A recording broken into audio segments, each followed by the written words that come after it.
When a billionaire mistakes a stranger's desperation for courage, neither expects what happens next.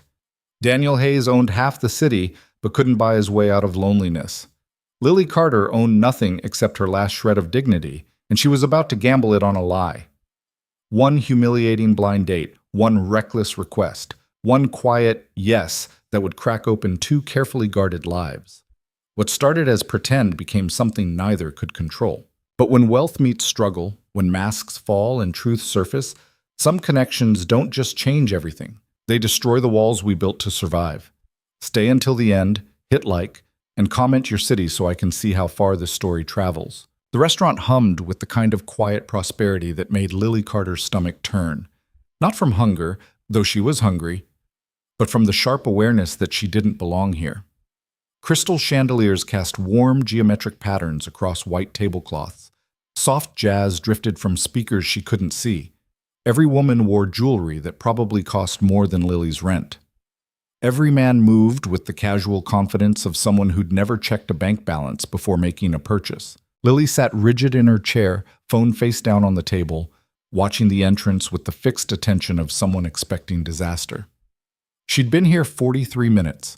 Her blind date, Marcus, a finance professional her well-meaning friend had insisted would be perfect for her, was now officially 3/4 of an hour late. No text, no call, no explanation. Just Lily, alone at a table set for two, trying to decide which was worse. The pitying glances from the waitstaff, or the knowing smirks from the couple at the next table who'd clearly figured out what was happening. She'd dressed carefully for this. Her only good dress, black, simple, 3 years old but well-maintained. She'd done her makeup twice, hands shaking the first time from nerves and lack of food. She'd walked 40 minutes to save bus fare, arriving with blisters forming on both heels but her head held high. All of it for nothing. "Would you like to order, miss?" The waiter appeared beside her, professionally neutral but his eyes soft with sympathy. That was somehow worse than judgment. "Just 5 more minutes," Lily said, hating how small her voice sounded. "He's probably just stuck in traffic." The waiter nodded, though they both knew it was a lie. In a city where everyone lived on their phones, stuck in traffic came with a text message. As he walked away, Lily felt something crack inside her chest. Not her heart. That had been cracked so many times it barely registered anymore. This was pride. The last fragile shell of it, the part that had gotten her out of bed this morning and whispered that maybe, just maybe, things could be different. She'd been stupid to hope. Her phone buzzed. For one desperate second, she thought it might be Marcus with an explanation, an apology, something. Instead, it was her landlord. "Rent is 3 days late. Need payment by Friday or we talk eviction." Lily closed her eyes, focusing on breathing. In through her nose, out through her mouth, the way her therapist had taught her back when she could afford therapy. She had $73 in her checking account. Rent was $800. Friday was in 4 days. The math was simple and impossible. "I should just leave," she whispered to herself, but her body wouldn't move. Because leaving meant walking past all these people who'd watched her wait. It meant stepping back into the cold October night with nowhere to go and no one waiting. It meant admitting, in the most public way possible, that even her last attempt at normal had failed. That's when she saw him. He sat 3 tables away, tucked into a corner booth that probably required a reservation weeks in advance, alone. Untouched food in front of him. And something in the set of his shoulders, the way he stared at nothing, the distant look in his eyes, made Lily think he understood exactly how she felt. He was handsome in a way that seemed almost irrelevant to whatever was happening behind his eyes. Dark hair, expensive suit that fit like it had been made for him, which it probably had. Mid-30s maybe, with the kind of face that belonged on magazine covers. But it was his stillness that caught her attention. Everyone else in this restaurant moved with purpose, with animation. He sat like a man who'd forgotten why he'd come. Lily didn't plan what happened next. If she'd stopped to think, she never would have done it. But desperation makes you reckless, and pride, even shattered pride, makes you creative. She stood before she could talk herself out of it, smoothed her dress with trembling hands, forced her legs to move even though they felt like water. The walk to his table felt longer than the 40-minute trek from her apartment. With each step, a voice in her head screamed at her to stop, to sit back down, to leave quietly through the side entrance. But another voice, quieter, more desperate, whispered that she had nothing left to lose. He didn't look up until she reached his table. When he did, his eyes met hers with a directness that almost made her turn around. They were gray, she realized. Not the soft gray of rain, but the hard gray of steel. "I know this is crazy," Lily said, voice barely above a whisper. Her hands gripped the back of the empty chair across from him. "And I know you don't know me. But I need to ask you something." He didn't speak, just watched her with those unsettling eyes, waiting.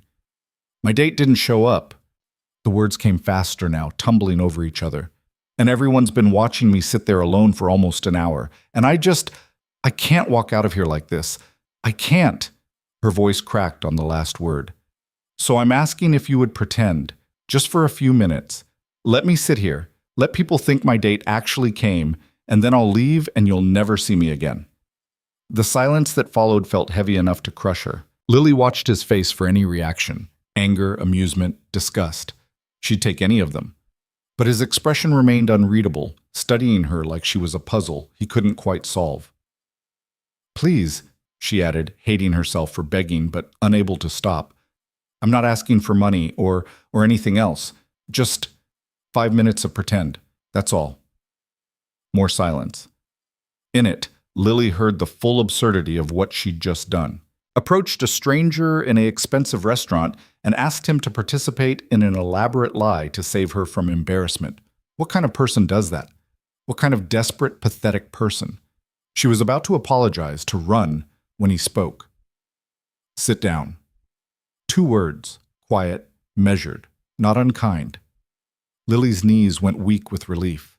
She pulled out the chair and sank into it before he could change his mind. Her heart hammering so hard she was sure he could hear it. Up close, he was even more handsome, but in a way that seemed to exhaust him. Like he was tired of people noticing. His suit was charcoal gray, perfectly tailored. His watch, she tried not to look directly at it, probably cost more than she'd make in a year. Everything about him screamed money, power, control. Everything except his eyes. Those looked lost. "Thank you," Lily managed. "Really, thank you." He nodded once, then gestured to the untouched plate in front of him. "Are you hungry?" This question caught her off guard. "What?" "You're hungry." It wasn't a question this time. "When's the last time you ate?" Lily felt heat rise in her cheeks. "I'm fine." "That's not what I asked." She wanted to lie, to maintain some scrap of dignity, but something about the way he looked at her, direct, unflinching, almost clinical, made lying feel pointless. "Yesterday afternoon," she admitted. "I had crackers and peanut butter." He flagged down a waiter with the subtle gesture of someone accustomed to immediate service. "Bring the menu, and water, and bread while she decides." "Sir, Lily started. "You asked me to pretend," he said, his voice low and even.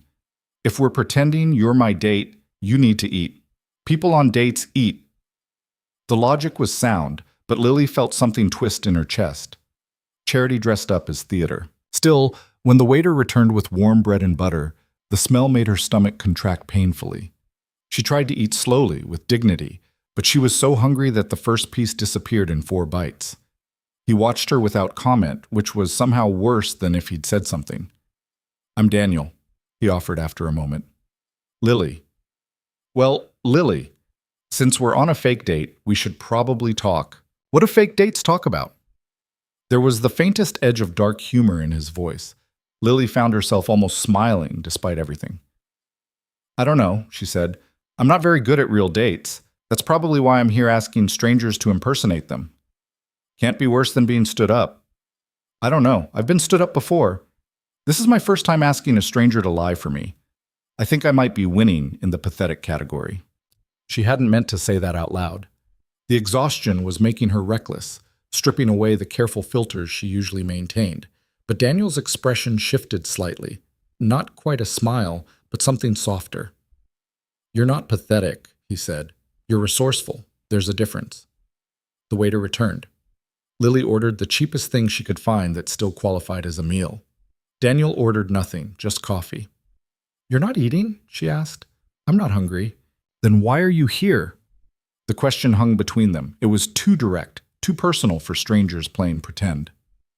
Lily regretted it immediately, but Daniel didn't seem offended. Same reason you are, probably, he said after a long pause. Trying to pretend I'm somewhere else. Is it working? No. Lily laughed, a short, sharp sound that surprised them both. Me neither. They fell into silence, but it wasn't uncomfortable. The restaurant sounds filled the space. Quiet conversations, the clink of silverware, someone's phone ringing and being hastily silenced. Normal sounds, normal lives. Lily had spent so long on the outside looking in that sitting here, even under false pretenses, felt surreal. Can I ask you something? Daniel said. You're pretending to be my date. I think you've earned a question. Why does it matter what these people think? He gestured subtly to the room around them. You'll probably never see them again. Lily considered lying again, offering something easier, simpler. But she was so tired of performing. Because I have so little control over anything right now, she said slowly. I can't control that my date didn't show. Can't control that I'm 3 days away from eviction. Can't control that I'm 30 years old and eating charity bread because I'm too broke to be proud. But I can control whether I walk out of here looking like I gave up or like I chose to leave. And right now, that feels like it matters. She expected him to look uncomfortable. People usually did when she told the truth about her life. Instead, Daniel's eyes sharpened with something that looked like recognition.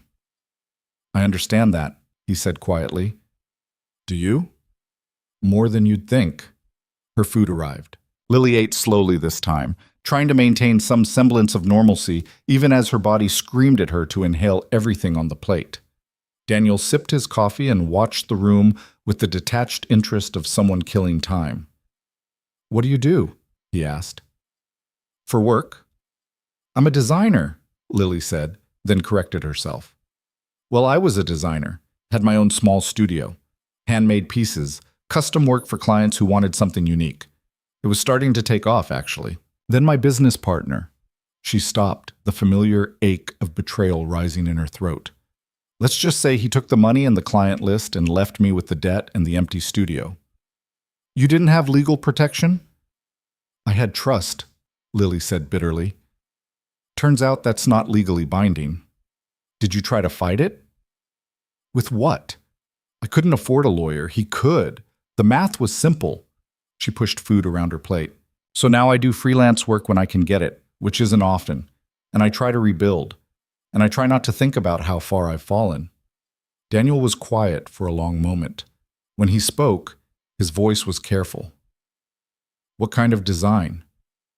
Mostly interior spaces, commercial at first, then residential. I liked the puzzle of it, taking a space that didn't work and making it breathe, making it feel like home or like possibility, like things could be different than they are.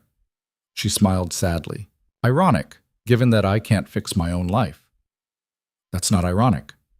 That's normal. We're all better at seeing solutions for other people than for ourselves.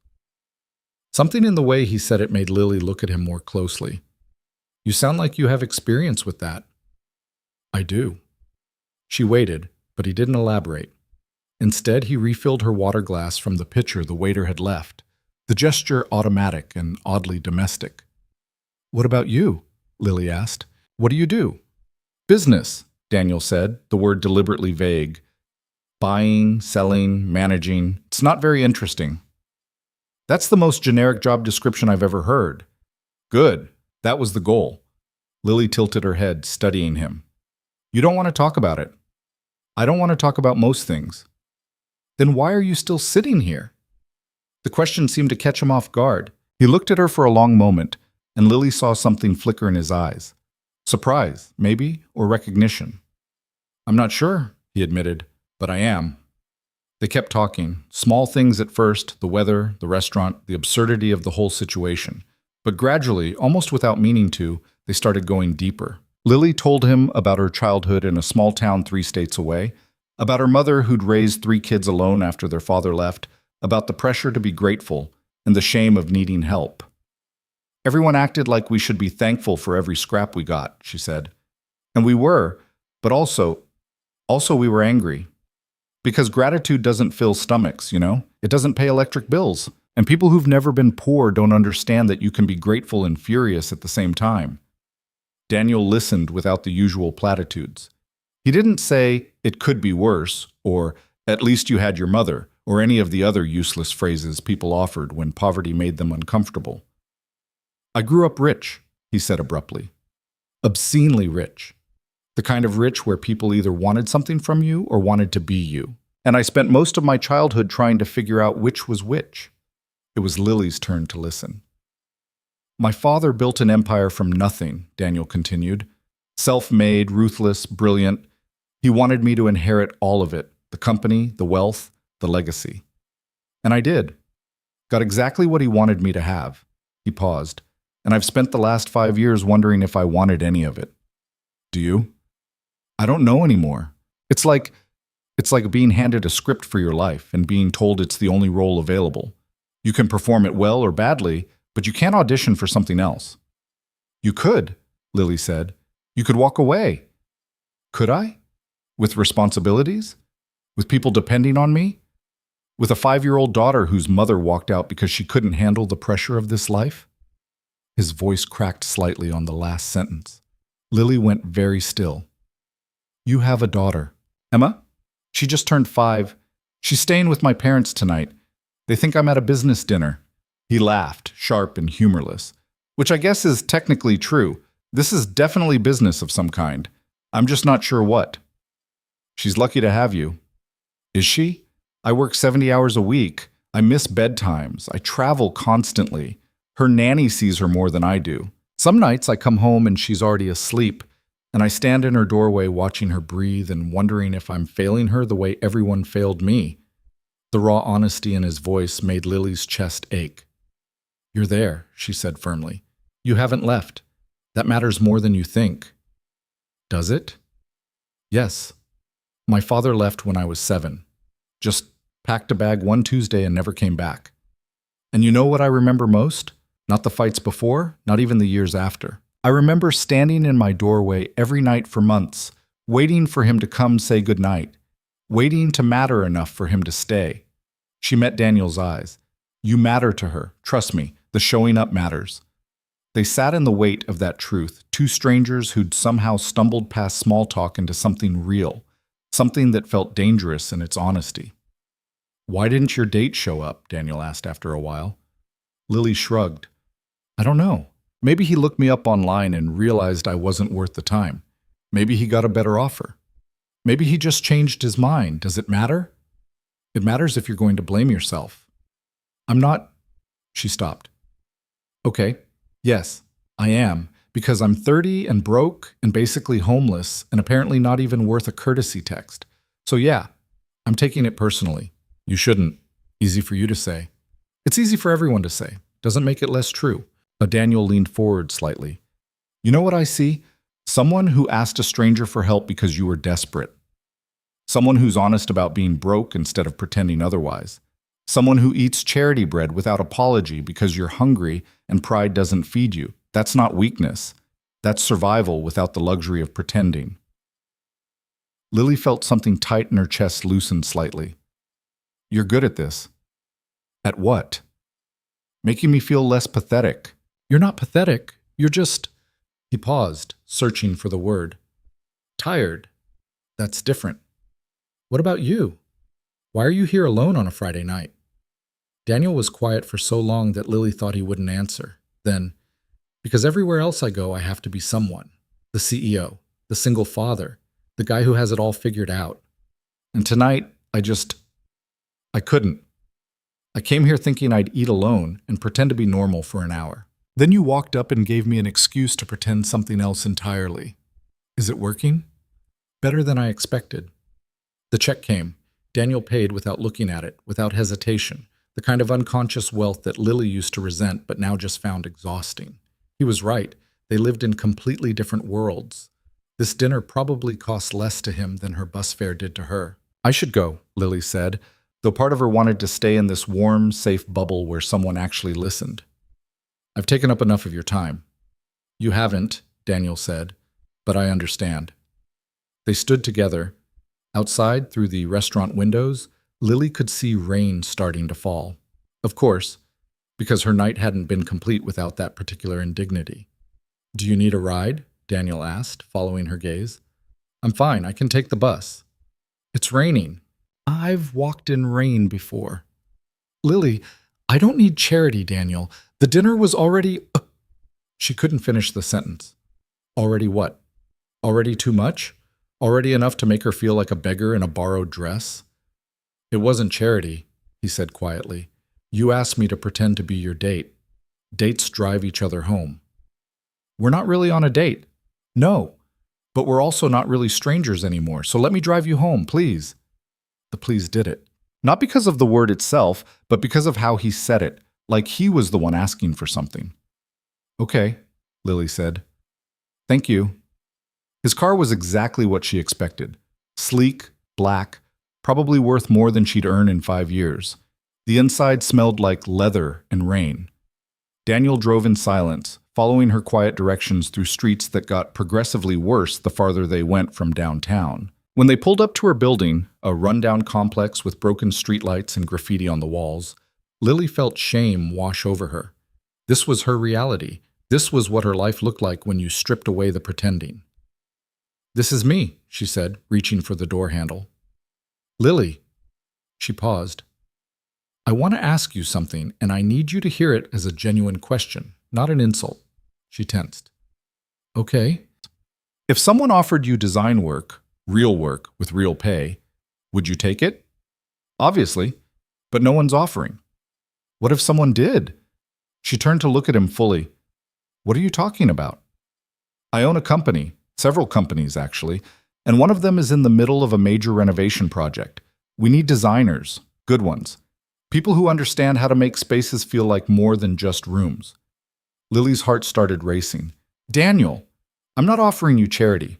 I'm offering you a chance to present your work. If it's good enough, you'll get hired. If it's not, you won't. That's it. You don't even know if I'm good. So show me. Monday, 10 a.m. Bring a portfolio. He pulled out a card, wrote an address on the back. This is where. Just ask for me. Lily took the card with shaking hands. The weight of it felt impossible. Why are you doing this? Because you asked a stranger for help when you needed it. Most people can't do that. They'd rather suffer in silence than admit they're drowning. He met her eyes. And because tonight, when I needed someone to be honest with me, you were. That's worth something. She wanted to argue, to refuse, to protect herself from the inevitable disappointment, but she was so tired of saying no to possibilities. Okay, she whispered. Monday, 10 a.m. Good.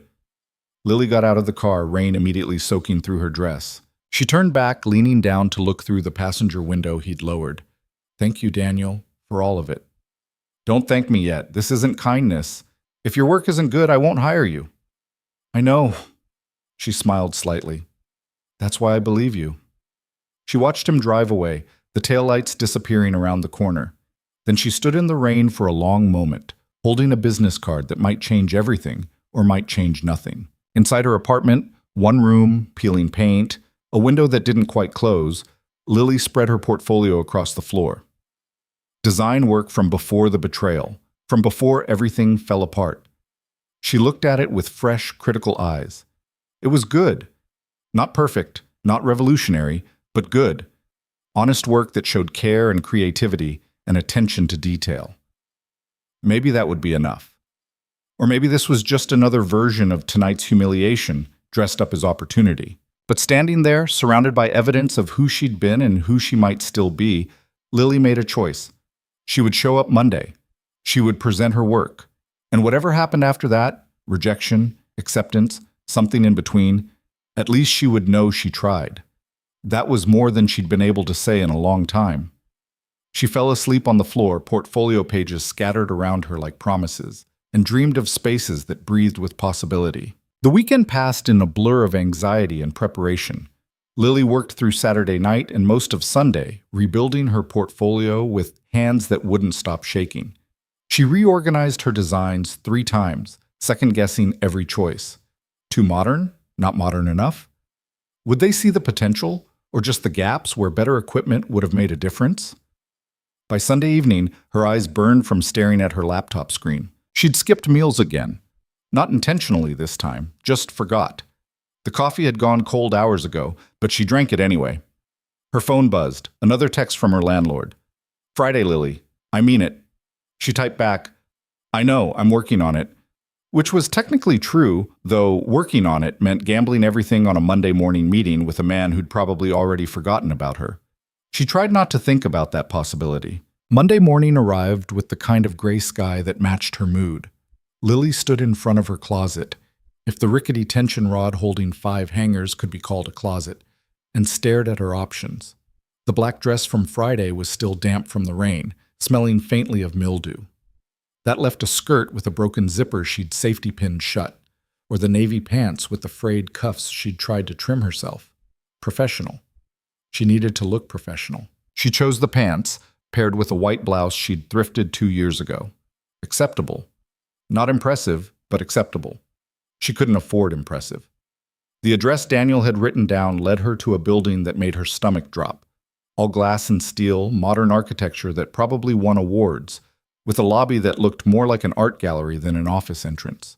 She stood across the street for 5 minutes, trying to convince herself to go in. This was a mistake. She didn't belong here. Whatever Daniel had seen in her on Friday night was an illusion, a product of dim lighting and her desperate honesty. In the harsh light of Monday morning, in a building where everyone probably had degrees from schools she couldn't afford, she was just a broke woman with a safety pin skirt and dreams too big for her bank account. But she'd come this far, and she had nothing to lose except dignity, and she'd already bartered most of that away on Friday. Lily crossed the street and pushed through the revolving doors. The lobby was exactly as intimidating as she'd feared. Marble floors, abstract sculptures she didn't understand, a reception desk that looked like it cost more than her entire apartment. People moved through the space with the purposeful stride of those who belonged. Nobody looked lost. Nobody looked scared. She approached the reception desk, where a woman with perfect hair and a headset looked up with professional courtesy. "Can I help you?" "I have a meeting at 10 with Daniel Hayes." The receptionist's expression shifted slightly. Surprise, maybe, or reassessment. "Your name?" "Lily Carter." The woman typed something, paused, typed again.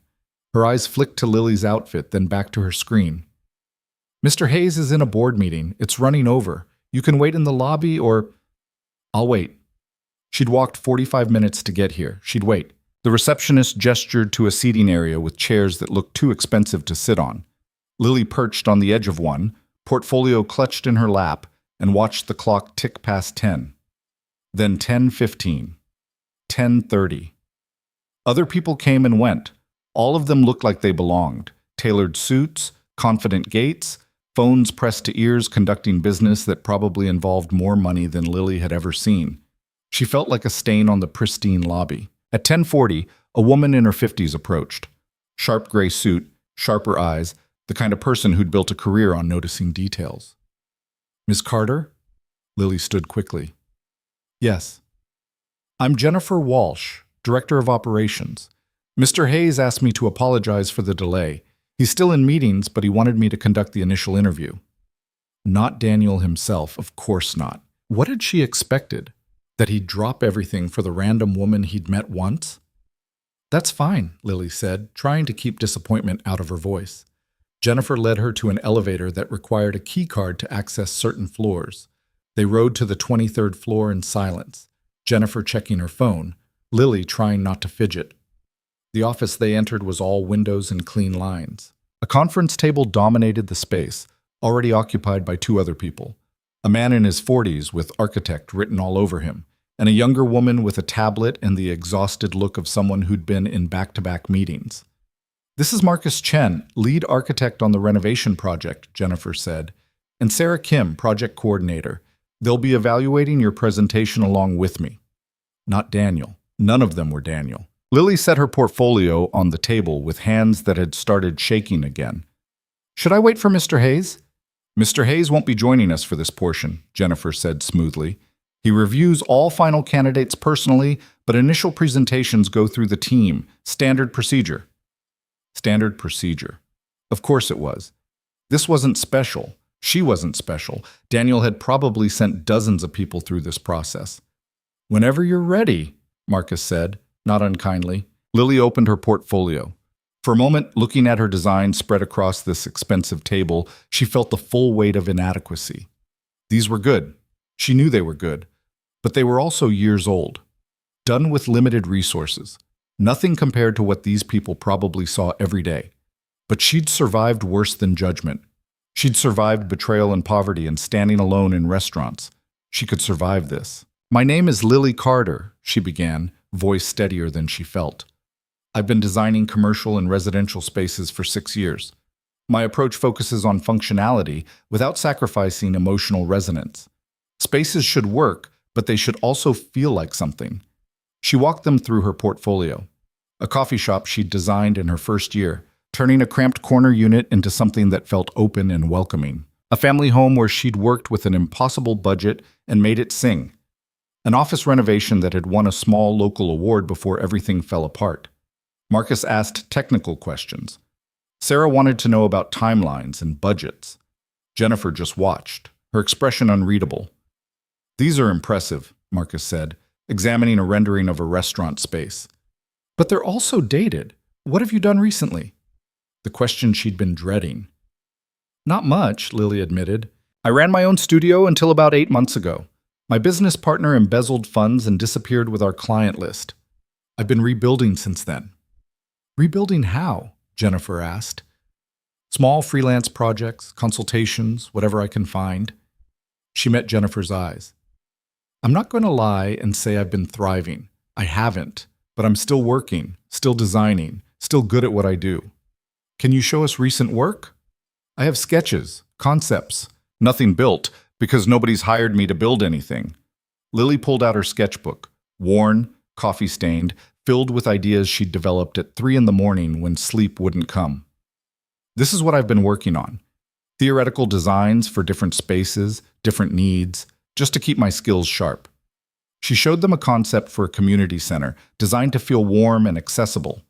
A library renovation that maximized natural light. A small office space that could adapt to different uses. "These are solid," Marcus said, and Lily heard the surprise in his voice. "Raw, but solid." Sarah was scrolling through something on her tablet. "I looked up your studio, DesignWorks Collective. The reviews were excellent before it closed.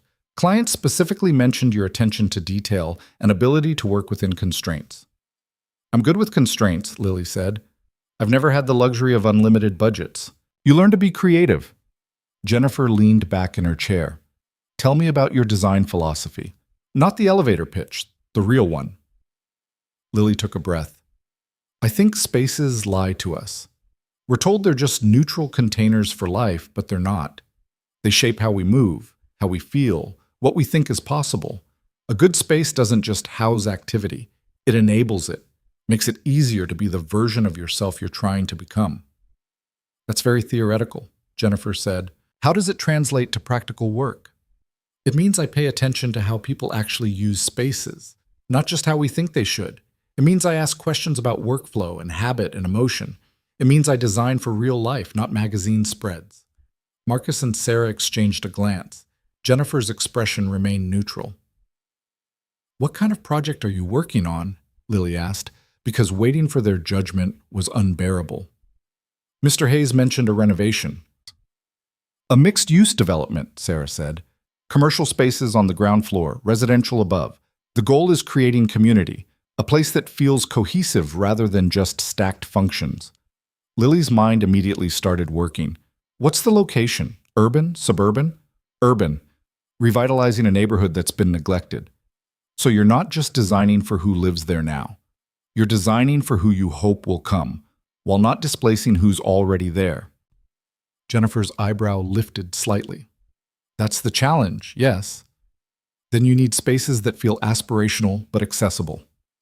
Welcoming to the people who've been there all along, attractive to the people you're trying to bring in. That's a hard balance." "How would you approach it?" Lily thought about her own neighborhood, run down, dismissed, full of people just trying to survive. Mixed price points on residential, not just luxury units. Actual affordable housing integrated with market rate, designed so you can't tell the difference from the outside. Ground floor retail that includes spaces for local businesses, not just chains. Community areas that don't feel like charity, more like investment. Those are good principles, Marcus said. But implementation is harder than theory. I know. I've been poor my whole life. I know exactly what it looks like when people design for neighborhoods they've never lived in. It shows. The bluntness seemed to catch them off guard. Jennifer's professional mask slipped for just a moment, revealing something that might have been respect. We have 3 other designers presenting this week, she said, all with more extensive recent portfolios and better resources. Why should we choose you? The question was fair, even if it hurt. You shouldn't, Lily said honestly. If you're looking for the safest choice, the most established candidate, I'm not it. I'm broke, I'm rebuilding from failure, and I can't offer you the kind of polished presentation the others probably can. Then why are you here? Because Mr. Hayes asked me to show him my work, and because I'm good at this, really good, even if my circumstances don't reflect that right now. You want someone who understands community spaces? I've lived in places that didn't work. I know what it feels like when design fails people, and I know how to fix it. Silence filled the room. Lily waited, heart pounding, for them to thank her politely and send her on her way. Instead, Jennifer stood. Thank you, Ms. Carter. We'll be in touch by end of week. That was it. No indication of whether she'd done well or terribly, just professional courtesy and a dismissal. Lily gathered her portfolio, hands shaking now that the adrenaline was fading. Thank you for your time. Sarah walked her to the elevator. In the brief moment before the doors closed, she said quietly, for what it's worth, I liked your approach. The honesty. Then the doors slid shut, and Lily was alone with her reflection in the polished metal. She looked tired, scared, nothing like someone who belonged in a building like this. The lobby felt even more intimidating on the way out. Lily pushed through the revolving doors and stood on the sidewalk, trying to process what had just happened. Had she done well? Terribly? She genuinely couldn't tell. Her phone buzzed. A text from an unknown number. How did it go? She stared at it, then realized. Daniel. I don't know, she typed back. You weren't there. I was in meetings. Jennifer's good, better than me at evaluating design work. What did you think? I think I was honest, maybe too honest. There's no such thing. Lily almost smiled. Easy for you to say. You don't need this job. A pause. Then, neither do you. You'd survive without it. That's different than not needing it. She didn't know how to respond to that. Before she could formulate something, another message came through. I have to go back into meetings. But Lily, you showed up. That matters. Does it? More than you know. The messages stopped. Lily stood on the sidewalk for another moment, then started the long walk home. Her feet hurt, her head hurt, everything hurt, but she'd shown up. And for today, that would have to be enough. The week crawled by with excruciating slowness. Lily checked her email obsessively, jumped every time her phone buzzed, and tried not to spiral into anxiety. She picked up a small freelance job, designing a flyer for a local business, that paid just enough to buy groceries but nowhere near enough for rent. Friday came. Still nothing. She was sitting on her apartment floor, eating peanut butter straight from the jar because she'd run out of bread, when her phone rang. Unknown number. Her heart stopped. Hello? Ms. Carter, this is Jennifer Walsh. Lily set down the peanut butter jar with shaking hands. Hi. I'm calling about the designer position. Are you still interested? Yes, absolutely yes. Good. We'd like to move forward with a second interview, this time with Mr. Hayes directly. He wants to discuss your approach to the project in more detail. Relief and terror hit simultaneously. When? Monday, 2 p.m., same building. I'll be there. Excellent. Oh, and Ms. Carter? Wear what you're comfortable in. This isn't about image. It's about ideas. The call ended. Lily sat in stunned silence, then let out a laugh that sounded slightly unhinged. A second interview. She'd made it to a second interview. She wanted to call someone, share the news, celebrate. But there was no one to call. Her family was 3 states away and would just worry. Her former friends had drifted away when she couldn't afford to meet for drinks anymore. She was alone with good news and no way to share it. Except, she pulled up Daniel's number, hesitated, then typed, second interview, Monday. The response came almost immediately. Told you, well done. I haven't gotten the job yet. No, but you got this far. That's not nothing. Lily found herself smiling at her phone like an idiot. Thank you for the chance. Thank yourself. I just opened a door. You're the one who walked through it. She wanted to say more, wanted to tell him that Friday night had meant something, that this opportunity was changing things, that she was terrified and grateful and completely overwhelmed. But the words felt too big for text messages, so instead she just wrote, "See you Monday. See you Monday, Lily." The weekend passed differently this time. Instead of panic, Lily felt something almost like hope. She refined her concepts for the mixed-use development, staying up late sketching ideas. She thought about communities, about what it meant to create space for people to live actual lives rather than Instagram-ready fantasies. She thought about Daniel, too, about the way he'd listened on Friday, really listened, without the usual performative sympathy, about his daughter Emma and the loneliness in his eyes when he talked about her, about the strange connection they'd formed in one evening. Two people pretending to be on a date who'd somehow stumbled into something real. Monday came too fast and too slow. Lily wore the same outfit as before, her only option, and made the familiar walk to the glass building. This time, the lobby felt slightly less intimidating. Slightly. The receptionist recognized her. "Ms. Carter, Mr. Hayes is expecting you, 25th floor." 2 floors higher than before. Lily's stomach flipped. The elevator ride felt longer this time. When the doors opened, she found herself in a different kind of space, quieter, more refined. Executive offices. The receptionist here was older, more formal. "Miss Carter, right this way." She was led down a hallway lined with abstract art and floor-to-ceiling windows overlooking the city. At the end, a set of double doors stood slightly ajar. "Mr. Hayes, Miss Carter is here." "Send her in." The voice was Daniel's, but different, more formal, carrying the weight of authority. Lily took a breath and walked through the doors. The office was massive.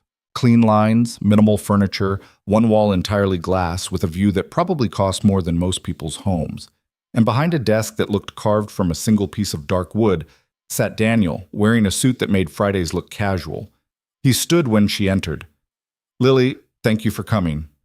The formality threw her. This wasn't the man from the restaurant, the one who'd shared custody arrangements and existential doubts. This was someone else entirely. Someone powerful. "Thank you for seeing me," she said, matching his tone because she didn't know what else to do. "Sit, please." He gestured to a chair across from his desk. "Can I get you anything? Water? Coffee?" "I'm fine." He sat back down, and for a moment they just looked at each other. Lily searched his face for some trace of the Daniel from Friday, the exhausted single father, the man who'd admitted he wasn't sure if he wanted the empire he'd inherited, but that Daniel seemed carefully locked away. "Jennifer spoke highly of your presentation," he said. "She rarely does that." She didn't seem impressed at the time. "She wouldn't, but she told me you understood the human element of design better than the other candidates, that you thought about who would actually use these spaces." "Isn't that the point of design?" "You'd think so, but most designers focus on aesthetics or brand. The human element gets lost." He leaned forward slightly. "Tell me about your vision for this project, not the technical details. Jennifer can handle those. I want to know what you think we're really building." Lily gathered her thoughts. "I think you're trying to prove something. That development doesn't have to mean displacement. That you can bring money into a neighborhood without erasing what made it matter in the first place. That's the real project, isn't it? Everything else is just execution." Daniel's expression shifted, the mask cracking slightly. "How did you know that?" "Because you told me, Friday night. You said you weren't sure if you wanted the empire you inherited." "This feels like testing whether you can do it differently." He was quiet for a long moment, then, "I should have disclosed who I was. On Friday." "Would it have changed anything?" "Probably. You might not have been so honest." "You might not have either." Fair point hung between them. "I'm offering you the position," Daniel said abruptly. "Pending final approval from the board, but that's a formality. Lead designer on the residential component of the development. Full-time, competitive salary, benefits starting immediately." Lily's breath caught. "What?" "You're the right fit. Jennifer agrees. Marcus and Sarah agree. I agree. We want you on the team." She should have been elated. Instead, she felt suspicion creep in. Is this because of Friday? Friday is why I knew to give you a chance. Today is why I'm hiring you. There's a difference. Are you sure? Because from where I'm sitting, this feels like what? Charity? His voice carried an edge now. You think I'd hire someone incompetent out of pity for a multi-million-dollar project that could make or break this company's reputation? I think you might hire someone out of guilt. Daniel stood, walked to the window. You want to know the truth? Yes, Friday matters. It matters because you showed me that honesty still exists, that people can sit across from each other and just be real. Do you know how rare that is in my world? Do you know how rare opportunity is in mine? He turned back to her. Then take it. Not because I'm offering out of guilt, but because you earned it. Your work is good, Lily, really good, and this project needs someone who understands what we're trying to do. She wanted to believe him, wanted to accept without second-guessing, but years of disappointment had taught her to protect herself. What happens when this project ends, she asked. Do I go back to being broke and desperate? Is this just temporary kindness? That depends on you. This is a 2-year contract minimum. What you do with it, whether you rebuild your career, whether you prove yourself valuable enough for more work, that's your choice. I'm opening a door. You still have to walk through it. The same thing he'd said before. Lily studied his face, looking for dishonesty, for hidden agendas, but all she saw was the same exhausted sincerity from Friday night. Okay, she said quietly. I'll take it. You're sure? No, but I'm saying yes anyway. Something that might have been a smile flickered across Daniel's face. That's probably the most honest acceptance I've ever received. I'm good at honesty. It's the only thing I can afford. The formal mask fell away completely then, and there was the Daniel from Friday, the real one, underneath the CEO exterior. We start next Monday. Jennifer will send you all the details, contract, salary, benefits package. Read everything carefully. If you have questions, ask. What's the salary? He named a figure that made Lily's vision blur, more than she'd ever made in a year, more than she'd thought possible. That's too much. It's market rate for the position.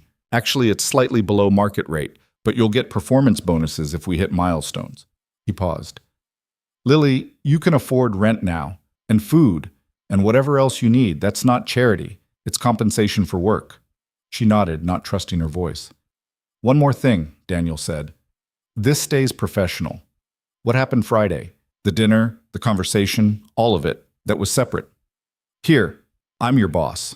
You're my employee. We need to keep that boundary clear. The words hurt more than they should have. Of course. I'm not saying that to hurt you. I'm saying it to protect both of us. There are rules about workplace relationships, and I won't put your position at risk by blurring lines. I understand. But she didn't, not really. Because Friday had felt like the beginning of something, and now he was carefully ending it before it could start. Jennifer will be your primary contact, Daniel continued, back to business. She'll introduce you to the full team next week. The timeline is aggressive. We need preliminary designs within 6 weeks. Can you manage that? Yes. Good. He extended his hand across the desk. Welcome to Hayes Development Corporation, Ms. Carter. She shook it, the formality feeling wrong after everything. Thank you, Mr. Hayes. She left his office feeling unmoored. She'd gotten exactly what she needed. A job, real money, a chance to rebuild. So why did it feel like she'd lost something in the process? The answer walked beside her all the way to the elevator. She'd lost the possibility of Daniel as something other than her boss. Lost whatever fragile connection they'd formed on Friday. Gained professional stability, but lost personal potential. Fair trade, she told herself. She couldn't afford to be sentimental. The elevator doors closed, and Lily saw her reflection again. This time, she didn't look quite so lost. This time, she looked like someone with a future. It would have to be enough. The first week at Hayes Development felt like being dropped into deep water without knowing how to swim. Lily showed up Monday morning at 8 sharp, wearing the same navy pants and white blouse, her professional uniform now, whether she liked it or not, and was immediately swept into a world that moved at a pace she'd never experienced. Jennifer met her in the lobby with a tablet and an expression that suggested they were already behind schedule. Coffee? She asked, not slowing down as she led Lily toward the elevators. I'm fine. You'll want coffee, trust me. They rode to the 23rd floor where Lily was given a desk and an open workspace filled with architects, designers, and project coordinators who all seemed to know exactly what they were doing. Her desk had a new computer, 2 monitors, and a stack of folders labeled with project code she didn't understand. This is your station, Jennifer said. Computer set up with your login credentials. IT will come by later to walk you through our systems. These folders contain the preliminary site surveys, zoning requirements, and architectural plans for the development. You'll need to review all of it by Wednesday. Lily looked at the stack. Easily 300 pages. Wednesday? We have our first full team meeting Thursday. Everyone presents their initial concepts. You'll need to have something prepared. Something like preliminary design approach for the residential units. Nothing final, just direction. Show us you understand the scope. Jennifer checked her watch. I have a conference call in 3 minutes. Sarah will introduce you to the team. Questions? About 1,000, but Lily just shook her head. Jennifer was already walking away. Oh, and Lily, don't try to impress us. Just do the work. Then she was gone, and Lily was alone at a desk that felt simultaneously too big and too exposed. Around her, people worked with the focused intensity of those accustomed to deadlines. Nobody looked at her. Nobody introduced themselves. She was just another body in a room full of them. Sarah appeared a few minutes later, looking harried but kind. Hey, overwhelming, right? That's one word for it. Come on, I'll show you around and introduce you to people who actually matter. She lowered her voice. Jennifer's intense, but she's fair. If you do good work, she'll protect you. If you don't, she'll cut you loose without hesitation. Good to know. Sarah walked her through the office, rattling off names and roles that Lily tried desperately to remember. Marcus was in his own office, bent over blueprints. He looked up when they passed, gave Lily a brief nod that might have been encouraging, then returned to his work. Marcus is brilliant but terrible with people, Sarah said. Don't take it personally if he seems distant.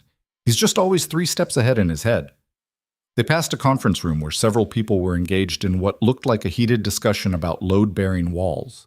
Through the glass, Lily caught a glimpse of someone gesturing emphatically at a projection screen. That's the engineering team. You'll work with them eventually, but for now, just focus on design concepts. Sarah stopped at a small kitchen area. Coffee's free, always fresh. We go through about 3 pots an hour. The good pods are in the cabinet. Don't tell anyone I told you that. Why all the secrecy? Because Thomas from accounting hoards them otherwise. Sarah grinned. Office politics. Every workplace has them. They returned to Lily's desk where Sarah pulled up a chair. Real talk for a second. This project is a big deal, like potentially career-defining for everyone involved. Hayes Development hasn't done a mixed-use community project this large before, and there are a lot of people watching to see if we can pull it off. No pressure then. I'm not trying to scare you, just be prepared for scrutiny. People are going to question your decisions, push back on your ideas. It's not personal, it's the process. I can handle scrutiny. I believe you. Jennifer wouldn't have hired you otherwise. Sarah stood. One more thing, Mr. Hayes doesn't usually involve himself in day-to-day design work. He reviews major milestones, but mostly he trusts the team to execute. So if you're expecting FaceTime with him, you probably won't get it. Something in Lily's chest tightened, though she kept her expression neutral. That's fine. I'm here to work, not socialize. Sarah studied her for a moment, like she wanted to say something else, then just nodded. All right, I'll let you get started. Shout if you need anything. Lily spent the rest of the day drowning in paperwork. Site surveys detailed a 6-block area in a neighborhood she didn't know, complete with demographic data, zoning restrictions, and environmental assessments. The architectural plans showed the basic structure: 4 buildings, mixed heights, designed to create a central courtyard space. It was ambitious, maybe too ambitious. By 5 o'clock, her eyes burned and her head throbbed. Around her, people were packing up, heading home to lives that didn't involve sleeping on floors and counting pennies. Lily stayed. She had nowhere else to be, and the work wouldn't wait. At 7, Marcus stopped by her desk. You're still here? Still reading? That's a lot to process in one day. Don't try to absorb it all at once. I need to present Thursday. You need to present a direction Thursday, not a complete design. He paused. Go home, Lily. The work will be here tomorrow. But Lily stayed until 9, until security started their rounds, and she realized she was the last one left. She gathered her things, locked her computer, and walked out into a night that had turned cold. The bus ride home took an hour. Her apartment felt smaller than ever after spending the day in that glass tower. She ate cereal for dinner because she still hadn't gone grocery shopping, hadn't had time, and fell asleep on her floor surrounded by printed pages from the site survey. The week accelerated. Tuesday was meetings, budget discussions, timeline reviews, introductions to contractors and engineers whose names blurred together. Wednesday was more reading, more note-taking, her preliminary concepts starting to take shape on paper that felt inadequate compared to the sleek digital presentations everyone else used. She couldn't afford design software, not yet, so she sketched by hand, refined ideas with pencil and eraser, the old-fashioned way that suddenly felt embarrassingly amateur. Thursday morning arrived with the weight of judgment. Lily dressed in her same outfit, knowing by now that nobody cared what she wore as long as her work was solid. But her hands shook as she gathered her sketches, and the voice in her head whispered that she didn't belong here, that they'd realized their mistake, that this was all going to collapse. The conference room was packed. 15 people, maybe more, all looking at her as she set up her presentation. No projector for her hand-drawn concepts, just physical pages that she'd mounted on foam board because it was all she could manage. Jennifer sat at the head of the table. Marcus and Sarah flanked her. And in the back corner, partially hidden behind 2 engineers, sat Daniel. Lily's breath caught. He hadn't been at any meetings this week. She'd started to think Sarah was right, that he stayed removed from day-to-day operations. But here he was, wearing another perfect suit, expression unreadable. Whenever you're ready, Jennifer said. Lily forced herself to focus. Not on Daniel, not on the intimidating crowd, just on the work. She'd spent 3 days thinking about this neighborhood, about the people who lived there, and the people Hayes Development hoped would come. She had ideas, good ones. My approach focuses on integration rather than imposition, she began, voice steadier than she felt. The goal isn't to build something that stands apart from the existing neighborhood. It's to build something that becomes part of its fabric. She showed her first sketch, a street-level view of the proposed buildings, but with deliberate variations in facade. Not uniform, not sterile. Different textures, different setbacks, creating visual interest and human scale. Mixed-use developments often fail because they feel corporate, soulless, like they were designed by people who've never actually lived in an urban neighborhood. She met Jennifer's eyes. I've lived in neighborhoods like this. I know what works and what doesn't. A hand went up. Thomas from accounting, the one who hoarded coffee pods. These variations increase construction costs. Have you accounted for that in your budget projections? I have. The variations can be achieved through facade treatments rather than structural changes. Cosmetic differences that create visual diversity without significantly impacting the bottom line. Another question, this time from one of the engineers. Your courtyard design shows a lot of green space. Maintenance costs for that will be substantial. I'm proposing native plantings that require minimal irrigation and maintenance. The goal is creating community space that's sustainable long-term, not just impressive at opening. The questions kept coming. Some were genuine curiosity, others felt like tests. Lily answered each one, defending her choices without becoming defensive, explaining her reasoning without condescension. She'd thought about this. She'd done the work. Marcus leaned forward. Your residential unit layouts show smaller square footage than our initial projections. Why? Because affordability. If we want true mixed-income housing, we can't just build luxury units and throw in a few affordable options that are still out of reach. Smaller units at lower price points mean more people can actually afford to live here. And smaller doesn't have to mean cramped. It means efficient design. That reduces our profit margin.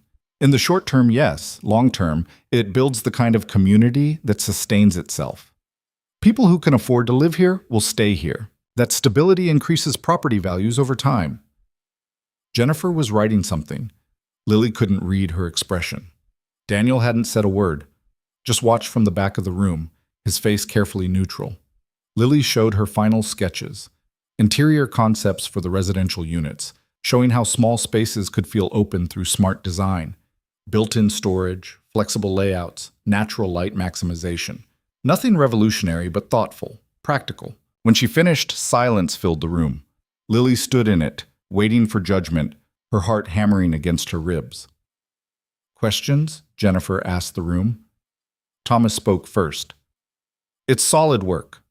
Conservative, but solid. I'd like to see more innovation in the commercial spaces. The commercial spaces aren't my focus yet, Lily said.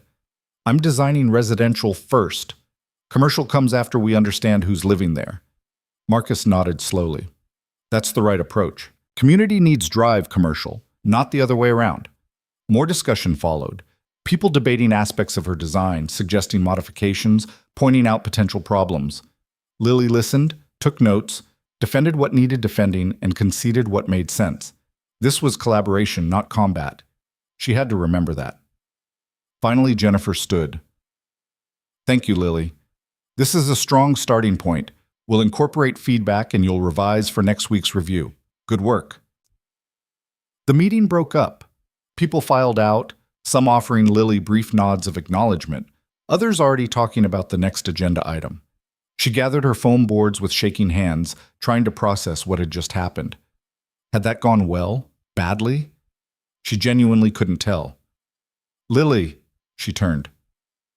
Daniel stood a few feet away, the conference room now empty except for them.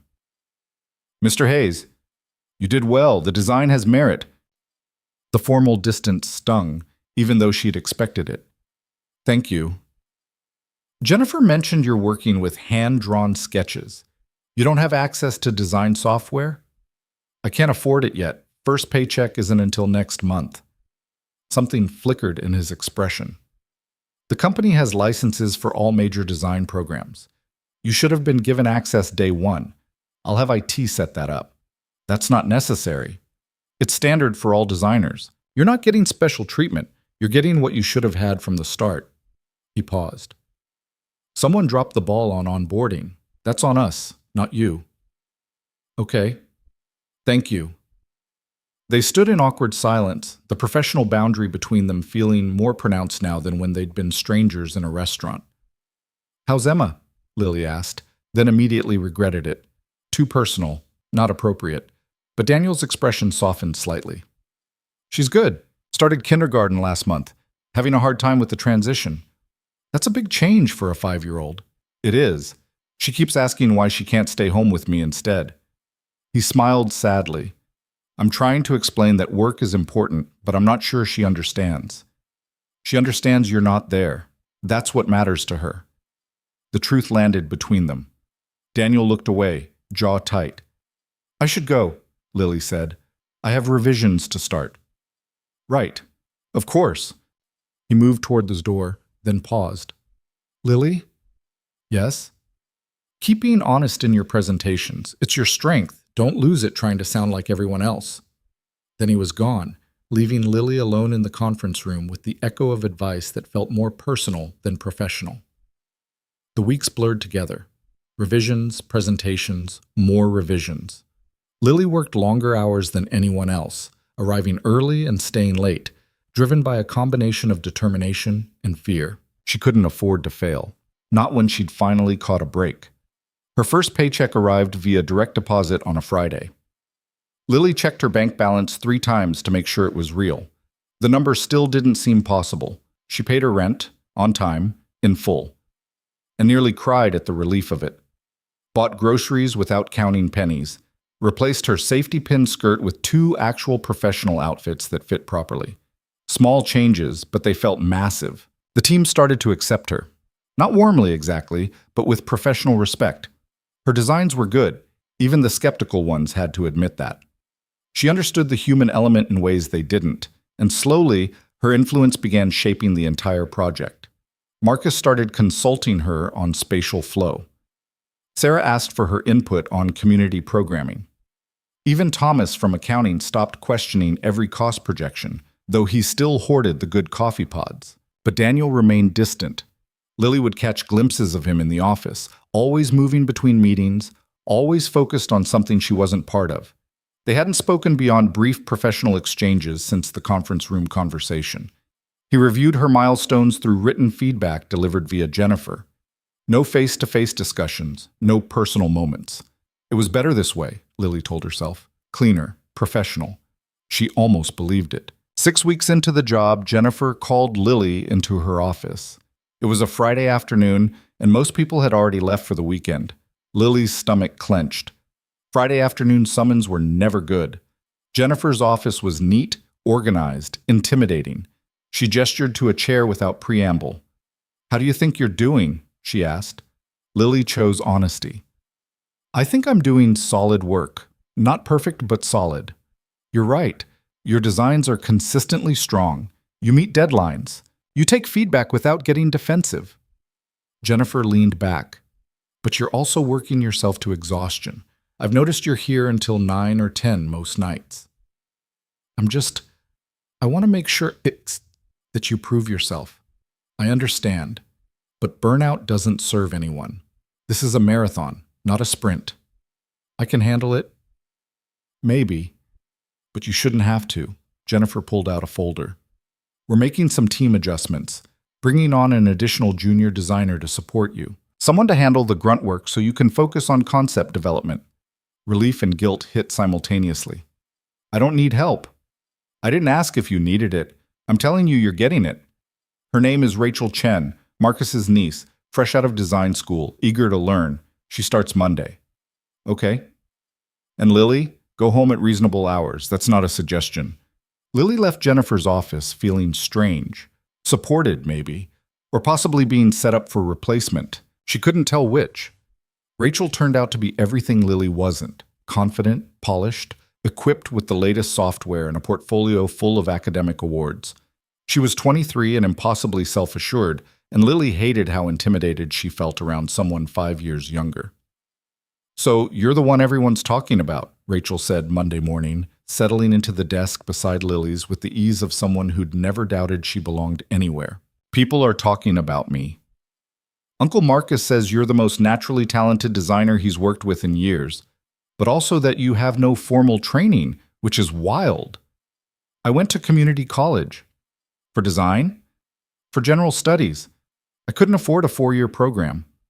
Rachel blinked, like the concept of not affording something had never occurred to her. "Huh. Well, you're obviously doing something right. What do you need me to work on?" Lily assigned her the technical drawings, the boring but necessary work of translating concepts into precise specifications. Rachel dove in without complaint, working with the kind of focused efficiency that came from expensive education and unlimited resources. Working with her was both helpful and demoralizing. Helpful because it freed up Lily's time. Demoralizing because Rachel could do in 2 hours what took Lily 4, simply because she had better tools and better training. "You do it differently than I learned," Rachel commented one afternoon, watching Lily sketch out a concept by hand before digitizing it. "I taught myself, probably developed bad habits."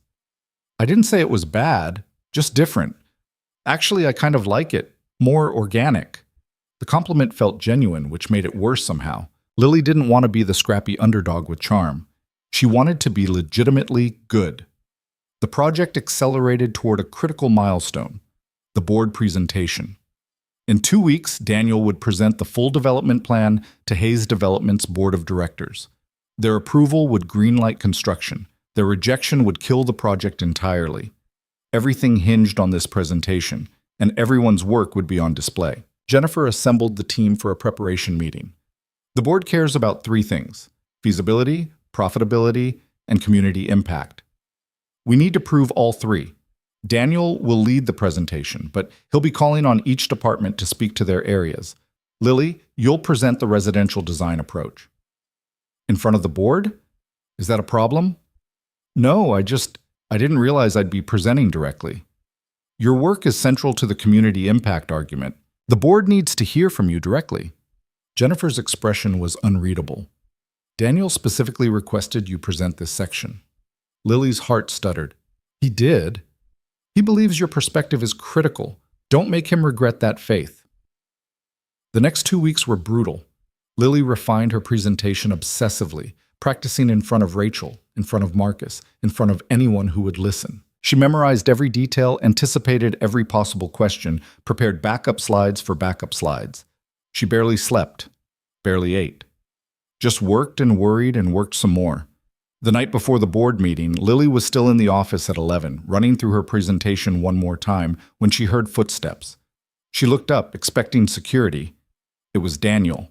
He looked exhausted, tie loosened, jacket gone, the carefully maintained CEO facade cracking under evident strain.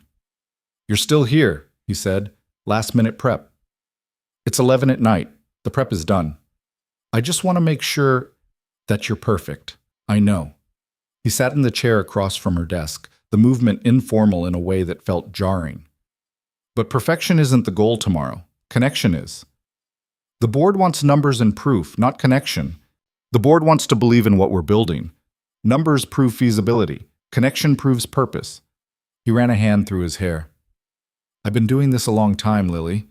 The presentations that work aren't the slickest ones. They're the ones that make people remember why they got into this business in the first place. And if I freeze up there, if I mess up, then you mess up. But you won't. You're too stubborn to let fear win." Despite everything, Lily almost smiled. That's not exactly a ringing endorsement. It's better than an endorsement. It's the truth. They sat in silence for a moment. The office felt different at night, quieter, less performative. More honest, maybe. "How's Emma?" Lily asked, knowing she probably shouldn't, but unable to help it. Daniel's expression shifted. "She asked about you yesterday." "What?" "I mentioned working with a new designer. She wanted to know your name. When I said Lily, she said it was a pretty name. Then she asked if you were nice." "What did you tell her?" "That you were very nice and very talented, and that she'd probably like you if she met you." He paused. "She asked if you could come for dinner sometime." The suggestion hung between them, impossible and tempting.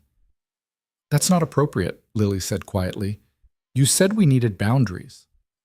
"I know what I said." "Then why are you telling me this?" Daniel looked at her for a long moment. "Because I'm tired of pretending Friday night didn't happen. Tired of acting like you're just another employee when we both know that's not true." "It has to be true. You said so yourself." "I was wrong." He stood, paced to the window. "Or maybe I was right, but it doesn't matter. Because the truth is, every time I review your work, I think about that conversation in the restaurant.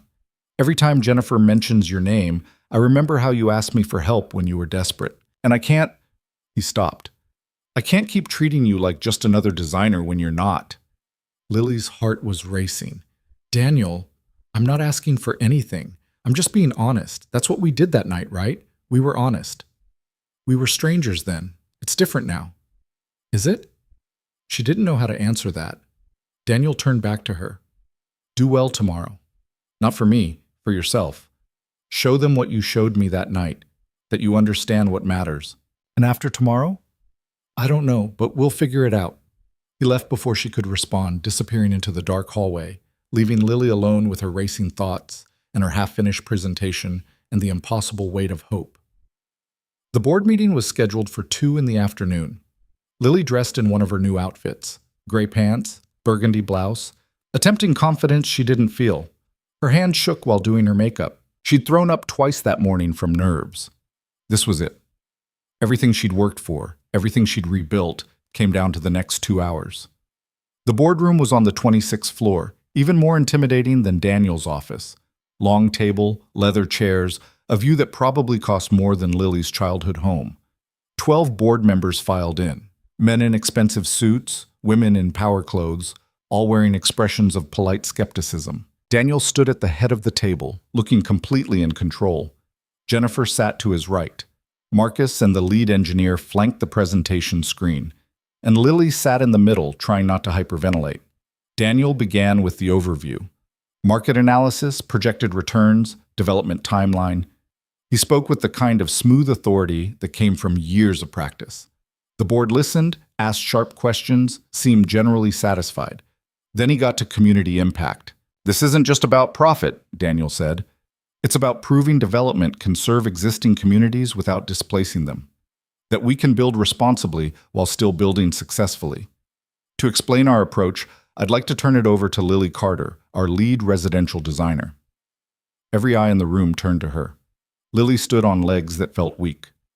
Walked to the front of the room, pulled up her presentation, and then, looking at all those skeptical faces, she made a choice. She turned off the slides. "I grew up poor," she said, "not struggling artist poor, actually poor. The kind where you wear the same clothes for a week because laundry costs money, where you learn to stretch a box of pasta across 4 meals, where you watch your neighborhood get labeled up and coming and know that means your family will be priced out within 5 years." Jennifer looked alarmed. Daniel's expression was unreadable, but Lily kept going. "So when I designed these residential units, I thought about my mother, about people like her, working 2 jobs, barely scraping by, doing everything right but still always one crisis away from losing everything. This development could be another place that pushes those people out, or it could be different."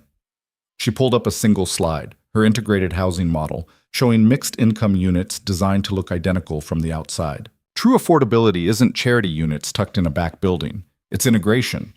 It's making sure you can't tell from the outside who's paying market rate and who's not. It's designing dignity into every square foot, regardless of price point. One board member, an older woman with sharp eyes, leaned forward. "That's idealistic. Does it work financially?" "If we're willing to accept slightly lower margins in exchange for long-term stability, yes. Communities where people can actually afford to live have lower turnover, better maintenance, higher long-term property values. We lose a little profit now. We gain sustained success later." Another board member spoke. "You're asking us to prioritize social impact over immediate returns. I'm asking you to prioritize sustainable business over short-term thinking. But yes, if the choice is between maximum profit and doing right by the community, I'm saying we can afford to choose both, just not both at maximum." The room erupted in questions. Lily answered each one, feeling more grounded with every exchange. This wasn't about impressing them. It was about making them understand what they were really building. When the presentation ended, the board members huddled together, speaking in low voices. Lily returned to her seat, adrenaline crashing, suddenly aware that she'd just gambled her entire position on an emotional speech that might have completely backfired. Daniel was looking at her, but she couldn't read his expression. Finally, the chairwoman spoke. "Mr. Hayes, we need to deliberate privately. We'll reconvene in 30 minutes with our decision." The team filed out. In the hallway, Jennifer pulled Lily aside. "That was either brilliant or catastrophic," she said. "I genuinely can't tell which." "I'm sorry, I should have stuck to the prepared remarks.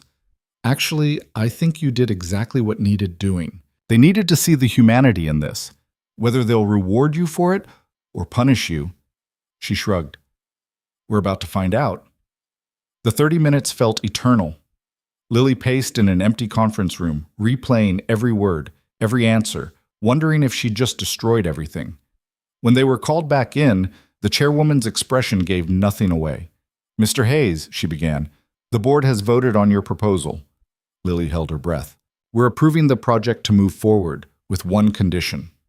Daniel remained perfectly still. "What condition?" "Ms. Carter's integrated housing model becomes the centerpiece of our public messaging. This doesn't work if we bury that aspect. It works if we lead with it. Make this about community development, not just real estate development." Relief nearly knocked Lily sideways. "Done," Daniel said without hesitation. The chairwoman smiled, the first genuine emotion Lily had seen from her. "Then congratulations. You have your green light. Don't make us regret it." The meeting ended. People congratulated each other, shook hands, discussed next steps. Lily stood frozen, trying to process that it had actually worked. Sarah grabbed her in a hug. "You did it! That was incredible!" Marcus nodded approval. Took guts to scrap the prepared remarks. Paid off. But Lily was looking at Daniel, who was surrounded by board members but watching her across the room. When their eyes met, he smiled, small, private, just for her. And in that moment, everything shifted. Success should have felt lighter. Instead, it felt like weight strapped to Lily's shoulders, pulling her deeper into water she wasn't sure she could tread. The week after the board approval, everything accelerated. The project that had been theoretical suddenly became brutally real. Construction timelines, contractor meetings, press releases announcing Hayes Development's groundbreaking commitment to community-centered design. Lily's face appeared in trade publications she'd never heard of, her name attached to phrases like visionary approach and socially conscious innovation. She hated it, not the work she loved, but the attention, the sudden visibility, the way people looked at her now like she'd done something exceptional instead of just something honest. Jennifer scheduled media training. The PR department wanted quotes. Someone suggested a podcast interview. "I'm a designer," Lily told Sarah, staring at her overflowing calendar, "not a spokesperson." "You're both now. That's what happens when you become the face of something." "I didn't ask to be the face of anything." Sarah gave her a sympathetic look. "Doesn't matter. You are. Might as well get used to it." But getting used to it felt impossible when she could barely keep up with the actual design work. With board approval came scrutiny. Every decision questioned, every choice examined, community groups demanding input, city planners requiring modifications. The integrated housing model that had won board support became the thing everyone wanted to change. "The affordability ratios don't work with current zoning," Marcus explained during a tense meeting 3 weeks post-approval. "We need to reduce the number of below-market units or increase overall density." "Reducing affordable units defeats the entire purpose," Lily said, exhaustion making her sharper than intended. "That was the promise we made." "I understand that, but zoning is zoning. We can't just ignore it." "Then we fight to change it. We go to the zoning board, make the case, get a variance." Thomas from accounting spoke up. "Variance applications take months. We're already behind schedule." "Then we get further behind. We don't compromise on this."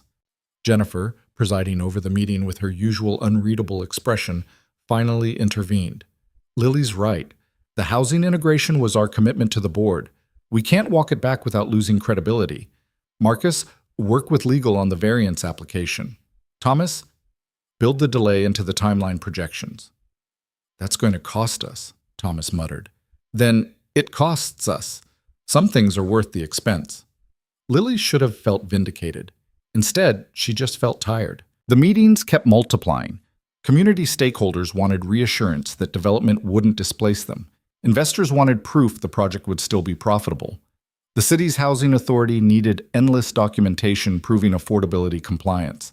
Every conversation required Lily to defend, explain, justify the very principles she'd thought were already settled. She started working 14-hour days, 16 on bad ones. Her new apartment, a modest one-bedroom she'd moved into after her second paycheck, became just a place to sleep 4 hours before returning to the office. She stopped cooking, survived on coffee and whatever catering remained from meetings, lost weight she couldn't afford to lose. Rachel noticed first. "You look terrible." "Thanks. Very supportive." "I'm serious. When's the last time you ate something that wasn't from the conference room?" Lily tried to remember. Couldn't.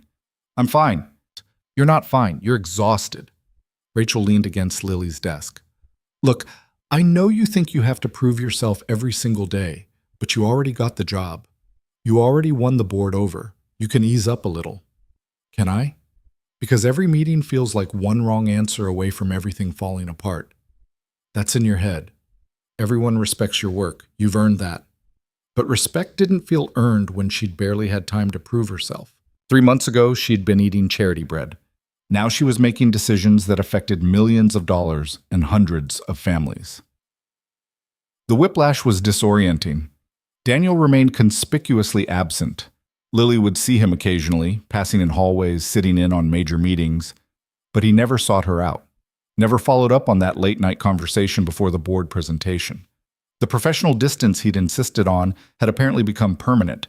It shouldn't have hurt, but it did. One Thursday evening, 6 weeks after board approval, Lily was alone in the conference room reviewing contractor bids when Jennifer appeared in the doorway. "Go home." Lily looked up, bleary-eyed. "I'm almost done." "You said that 2 hours ago. I checked." "These bids need to be evaluated by tomorrow. They'll keep until morning. You won't if you keep this up." Jennifer sat down across from her. "I'm going to be direct. You're burning out. I've seen it before. Talented people who get their first big break, and then work themselves to death trying to prove they deserve it. I do have to prove it every day, because if I fail, I don't just lose a job, I lose everything I've built back. And if you collapse from exhaustion, you lose it anyway, along with your health and possibly your sanity. Jennifer's voice softened slightly. Lily, you're doing excellent work, but excellent work requires you to actually be functional. Go home, sleep. Eat something that isn't coffee. Come back tomorrow when you're human again. I don't know how to stop, Lily admitted quietly. Every time I slow down, I remember what it felt like to have nothing, and I'm terrified of going back there. I understand that, but there's space between working yourself to death and being destitute. You need to find it. Lily nodded, not really believing it, but too tired to argue. She left at 8 instead of 11, which felt like a radical act of self-care. The bus ride home passed in a blur. Her apartment felt too quiet after the constant noise of the office. She made instant ramen because it was all she had energy for, ate half of it standing at the counter, then collapsed on her bed fully clothed. Her phone buzzed. A text from an unknown number. Jennifer said you finally went home. Good. Daniel. It had to be. How did you get my number? She typed back. I'm your boss. I have access to employee records. Seems like an abuse of power. Probably. Are you okay? The question caught her off guard. Simple, direct, actually seeming to care about the answer. I don't know, she admitted. I'm tired and scared, and I don't know how to do this without destroying myself. The response took longer this time. I felt the same way when I took over the company. Like if I stopped moving, everything would collapse. Took me 3 years and a divorce to realize I was wrong. That's not exactly encouraging. No, but it's honest. And honesty is what we do, right? Lily stared at her phone, unsure how to respond. Finally, why are you texting me at 8:30 on a Thursday? Because Emma asked about you again today. Asked if the nice designer lady might come to dinner sometime. And I ran out of excuses for why that couldn't happen. Her heart did something complicated. Daniel, I know what I said about boundaries. I know all the reasons this is complicated. But Emma's 5. She doesn't understand office politics or power dynamics. She just knows I mentioned your name and now she wants to meet you. What do you want? Another long pause. I want you to say yes, but I'll understand if you say no. Lily lay on her bed, staring at the ceiling, trying to think through exhaustion and fear and the dangerous flutter of hope in her chest. This was a bad idea. Dinner with her boss and his daughter blurred every professional line they'd carefully drawn. It risked her position, her credibility, everything she'd worked for. But the alternative was saying no to a 5-year-old who just wanted company at dinner. When? She typed. Saturday, 6 o'clock? I'll cook, or attempt to cook. Fair warning, I'm terrible at it. You're a billionaire. You probably have a private chef. I fired them. Emma said the food was too fancy. Now I make pasta and pretend I know what I'm doing. Despite everything, Lily smiled. Okay, Saturday, 6. Send me your address. Thank you. Don't thank me yet. This might be a disaster. Probably. But at least it'll be an honest one. The next day at work, Lily tried to focus on contractor evaluations and zoning variance applications, but her mind kept drifting to Saturday. What did you wear to dinner with your boss and his 5-year-old daughter? What did you talk about? How did you navigate the impossible space between professional and personal? Rachel noticed her distraction. You okay? You seem somewhere else. I'm fine, just thinking through some design problems. Uh-huh. Design problems that make you smile at your desk? Lily hadn't realized she was smiling. It's nothing. Sure it's not, Rachel grinned, but I'll let you keep your secrets. For now. Saturday arrived with the kind of crisp autumn weather that made everything feel possible. Lily changed outfits 3 times before settling on jeans and a simple sweater. Casual but presentable, not trying too hard. She bought a small bouquet of flowers because showing up empty-handed felt wrong, then worried flowers were too romantic, then decided she was overthinking everything. Daniel's address led her to a neighborhood she'd only ever seen from bus windows. Tree-lined streets, houses that looked like they belonged in magazines, the kind of wealth that didn't need to announce itself. His house was a renovated brownstone, classic architecture updated with modern touches, the kind of place that probably cost more than Lily would make in her lifetime. She stood on the sidewalk for a full minute, second-guessing everything. Then the front door opened and a small girl appeared, followed quickly by Daniel trying to catch her. "You have to wait for people to knock, Emma. We talked about this." "But I saw her from the window. She's here." Emma was all energy and dark curls, wearing a princess dress over jeans and mismatched socks. She looked up at Lily with Daniel's gray eyes and a gap-toothed smile. "Are you Lily? Daddy said you design houses." "I do, sometimes." "Can you design a house for princesses?" "Emma, let her come inside first," Daniel said, but he was smiling. He looked different than at the office. Jeans and a t-shirt, barefoot, comfortable in a way Lily had never seen him. She handed him the flowers, suddenly feeling foolish.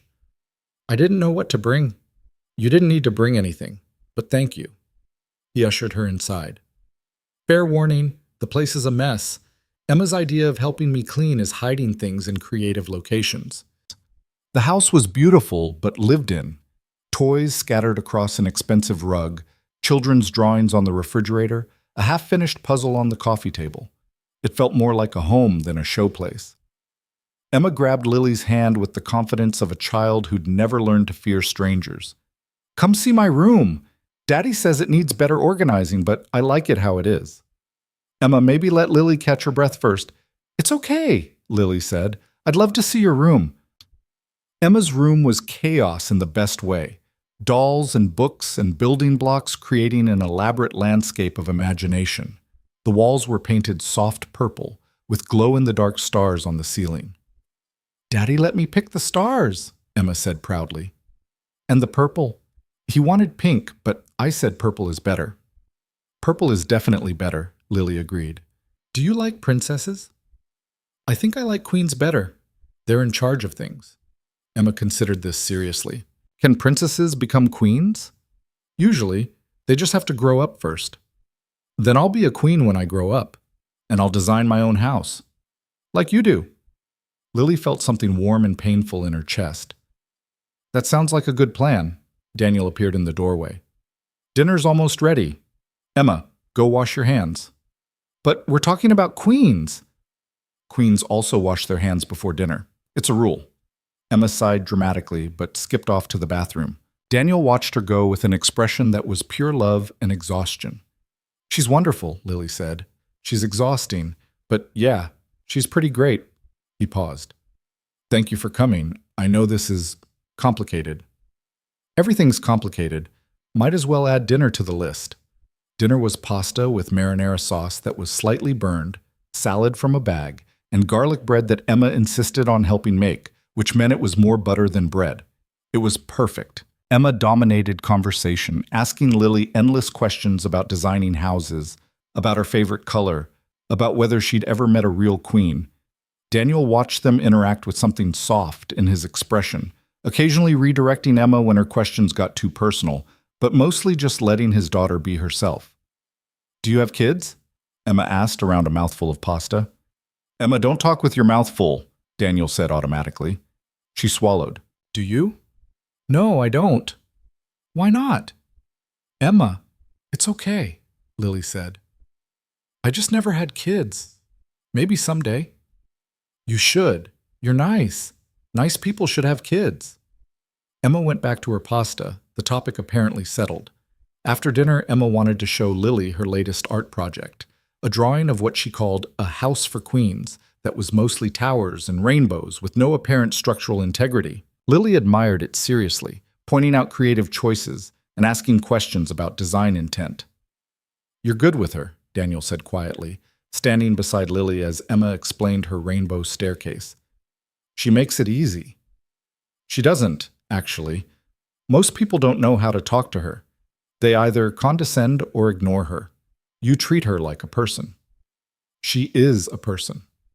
"I know, but not everyone sees that." He paused. "Her mother didn't. That was part of the problem." Lily wanted to ask more, but Emma was pulling at her hand, wanting to show her something else. A butterfly she'd made from pipe cleaners, a book about castles, a rock she'd found that looked like a heart. At 8, Daniel announced bedtime. Emma protested with the passion of someone facing grave injustice. But Lily just got here. Lily's been here for 2 hours, and it's a school night.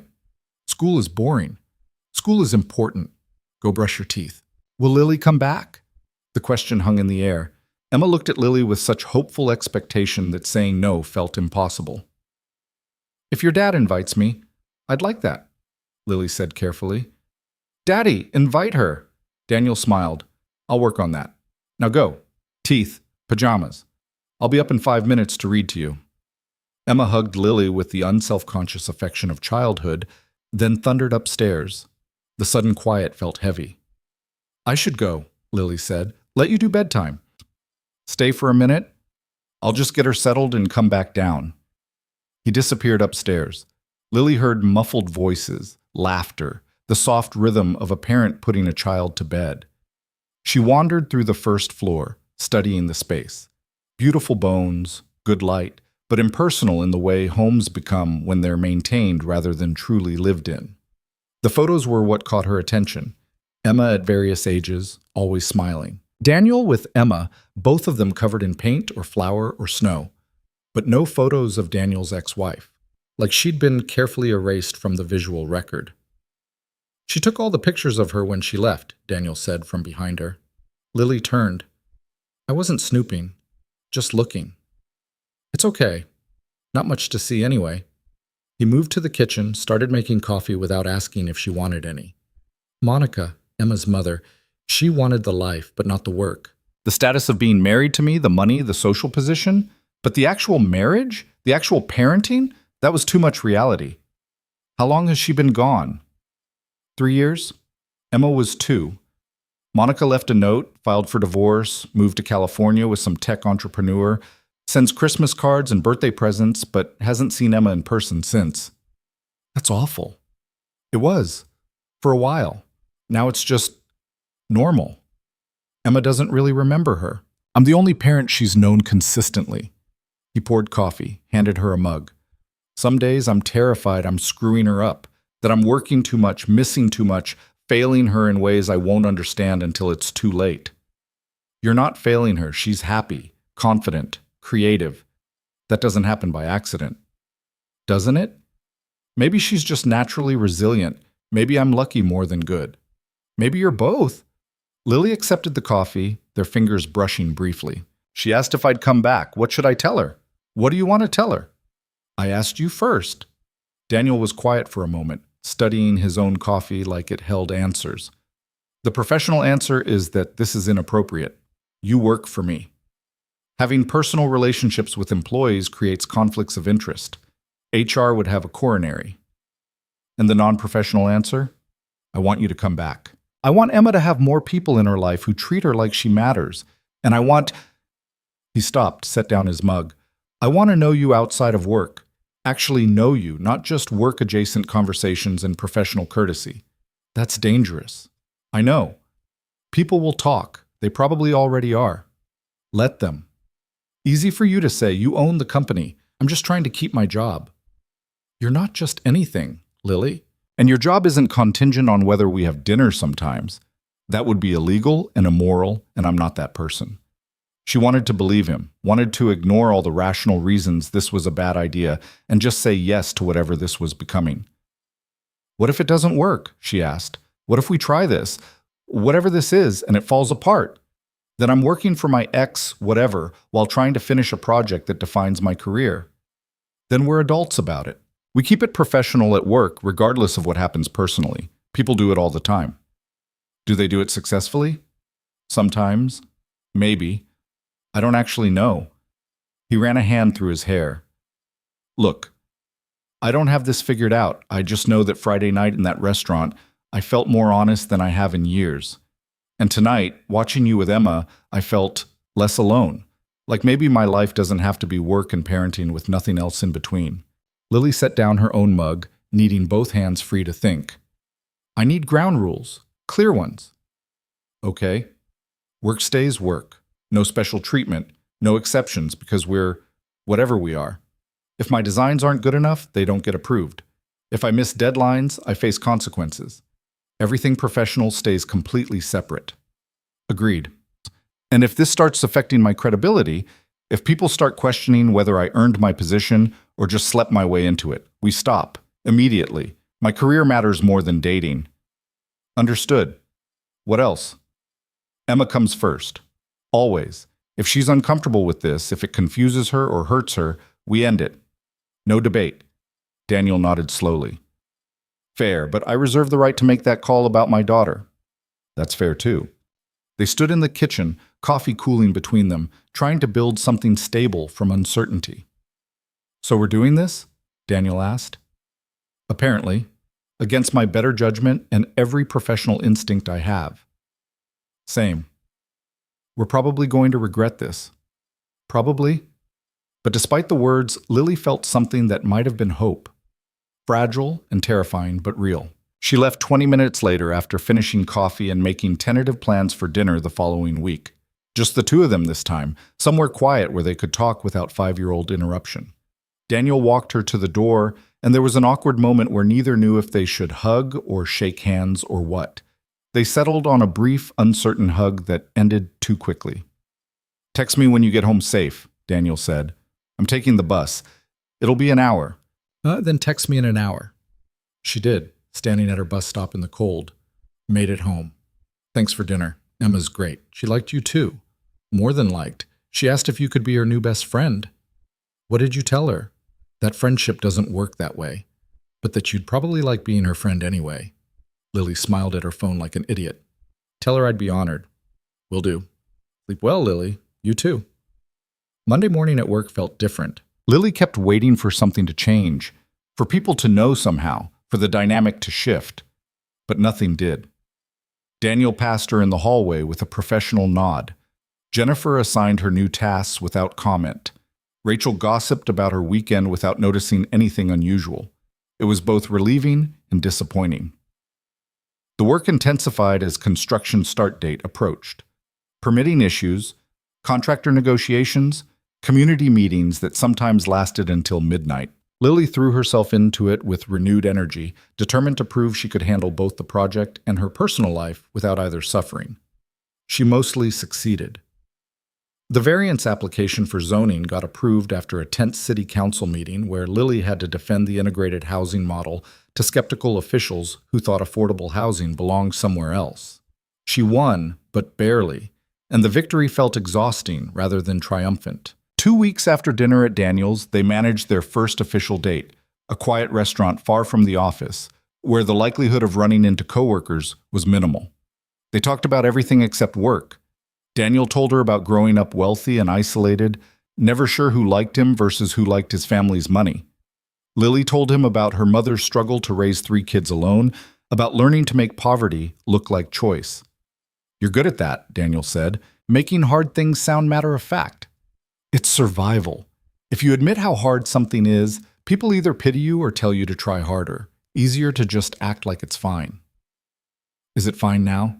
With the job, the stability? Lily considered. It's better, but I'm still waiting for it to fall apart, still living like it could disappear tomorrow. What would it take to feel secure? I don't know if that's possible. When you grow up without safety nets, you never really stop falling. Daniel reached across the table, took her hand. The gesture felt both natural and terrifying. You're not falling now, he said quietly. How do you know? Because I'm holding on. It was too much and not enough at the same time. Lily wanted to believe him, wanted to trust that this, whatever this was, could actually work. But trust had been weaponized against her too many times. Still, she didn't pull her hand away. They started seeing each other regularly. Dinners, walks, quiet evenings at Daniel's house after Emma went to bed. Nothing dramatic or public, just steady presence. Daniel taught Lily to cook beyond survival basics. Lily helped Emma design elaborate princess kingdoms with proper architectural principles. They built something that felt almost like normal. At work, Lily kept her head down and her performance flawless. No one could accuse her of coasting on connections when she consistently delivered exceptional work. The project moved forward, groundbreaking scheduled for early spring, with residential designs locked in and contractor bids accepted. But success brought its own pressure. Media attention increased. Lily was invited to speak at design conferences, asked to write articles about community-centered development, requested for interviews she didn't want to give. The visibility made her feel exposed in ways she'd never anticipated. "I just want to do the work," she told Daniel one evening, frustrated after another interview request. "Not be some poster child for whatever narrative people are building." "You can say no." "Can I? Jennifer says it's good for the company, good for the project." "Jennifer says a lot of things, but you're not obligated to be anyone's spokesperson." "I feel obligated, like I owe it to people who came from where I did, like if I don't take these opportunities, I'm wasting something." Daniel was quiet, then said carefully, "You don't owe anyone your entire life, not even people who've struggled like you did." "That's easy for you to say. You've never had to represent anyone but yourself." "That's not fair." "I know. I'm sorry." Lily rubbed her face, exhausted. "I'm just tired, and I don't know how to be what everyone needs me to be." "Then stop trying. Just be yourself. That's what worked before." But herself felt insufficient for what people expected. The media wanted inspiration. The community wanted representation. The company wanted success. And Lily just wanted to design good spaces and maybe have something resembling a life. The cracks started showing in March. Small at first, missed deadlines, forgotten meetings, designs that weren't quite as sharp as before. Rachel covered for her when she could, but eventually Jennifer noticed. "We need to talk," she said, closing Lily's office door one afternoon. Lily's stomach dropped. "Okay." "Your work is slipping. Not enough that most people notice, but I notice." "What's going on?" "Nothing. I'm just busy." "Busy is different than scattered. You're scattered, missing details you'd normally catch, showing up to meetings unprepared." Jennifer sat down. "Is something happening in your personal life?" "No, everything's fine." "Lily, I'm not asking as your boss right now. I'm asking as someone who's been where you are." The kindness almost broke her. "I'm just tired, trying to balance everything. The work, the media stuff, the community expectations. It's a lot." "Then cut something. You can't sustain this pace." "I have to. If I slow down, someone else takes my place." "That's not how it works. You're lead designer. That doesn't change because you take a breath." But Lily couldn't make herself believe it. So she kept pushing, kept working 70-hour weeks, kept saying yes to every request because no felt like failure. Until one Thursday evening, she collapsed. Not dramatically, just stood up from her desk to get coffee, and suddenly the room tilted. She caught herself on the desk edge, breathing hard, vision going spotty. Rachel appeared at her side. "Lily, you okay?" "Fine. Just stood up too fast." "You look terrible. When's the last time you ate?" Lily tried to remember, couldn't. "I'll grab something from the break room." "You're going home." "I can't. I have the contractor meeting at 7, which I will handle. You're going home, eating real food, and sleeping. That's not negotiable." Lily wanted to argue, but didn't have the energy. Rachel called her an Uber, an extravagance Lily never allowed herself, and practically pushed her into it. At home, Lily managed to eat half a sandwich before falling asleep on her couch. She woke up at 3 in the morning, disoriented and still exhausted, to find missed calls from Daniel. She called him back without thinking. "Lily, I've been worried. Rachel said you weren't feeling well." "I'm fine, just tired." "That's not what fine sounds like." "Daniel, it's 3 in the morning. Can we not do this now?" "When then? Because you're clearly not okay and you won't admit it." "I don't need you to rescue me. I need you to let me handle my own problems." I'm not trying to rescue you. I'm trying to..." He stopped. "I'm trying to care about you without making it worse." Lily felt tears threaten. "I don't know how to let you do that." "I know, but you need to figure it out. Because watching you destroy yourself isn't something I can keep doing." The words hung between them, honest and painful. "I don't know how to stop," Lily admitted. "Every time I try to relax, I remember what it felt like to have nothing.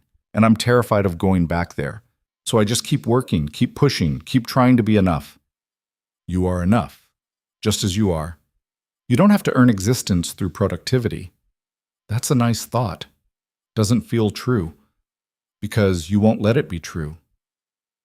They were both quiet for a long moment. Finally, Lily said, "I should go. Try to sleep some more." "Okay, but Lily, tomorrow we're talking, really talking, about all of this. Okay?" She hung up and laid in the dark, feeling the weight of everything she'd been carrying. The work, the expectations, the fear of failing, the fear of succeeding, the impossible task of being enough for everyone, including herself. Something had to change. She just didn't know what. The conversation Daniel demanded happened on a Saturday morning, neutral territory at a coffee shop halfway between their apartments. Lily arrived 10 minutes late, still exhausted despite sleeping 12 hours, her defenses already up. Daniel was waiting at a corner table, 2 coffees in front of him. He looked tired too, the kind of tired that came from worry rather than work. "I ordered your usual," he said as she sat down. "I don't have a usual. We've only been here twice." "Oat milk latte, extra shot. That's what you got both times." The fact that he'd noticed felt both touching and invasive.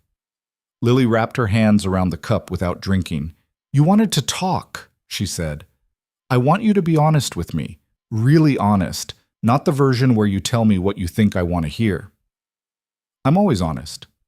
"You're honest about facts, not about how you're feeling." He leaned forward slightly.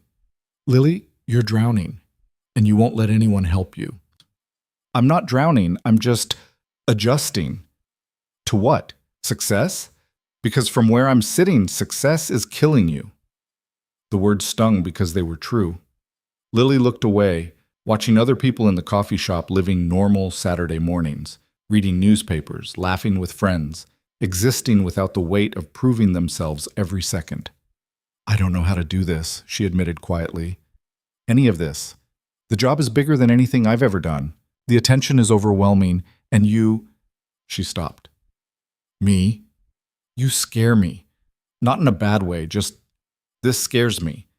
Caring about someone when I barely have bandwidth to care for myself. Letting someone see me this weak. You're not weak. You're human. Same thing, in my experience." Daniel was quiet for a moment, then said, "When Monica left, I threw myself into work. 16, 18-hour days. Told myself it was for Emma, to build security for her. But really, it was because work was something I could control. Feelings, parenting, loss, those were messy. Work had clear metrics. What changed? Emma turned 4 and didn't recognize me at her birthday party. I'd been traveling so much that when I walked in, she asked who I was." His voice cracked slightly. "That was my wake-up call. I was sacrificing the thing I was supposedly working for. I don't have an Emma.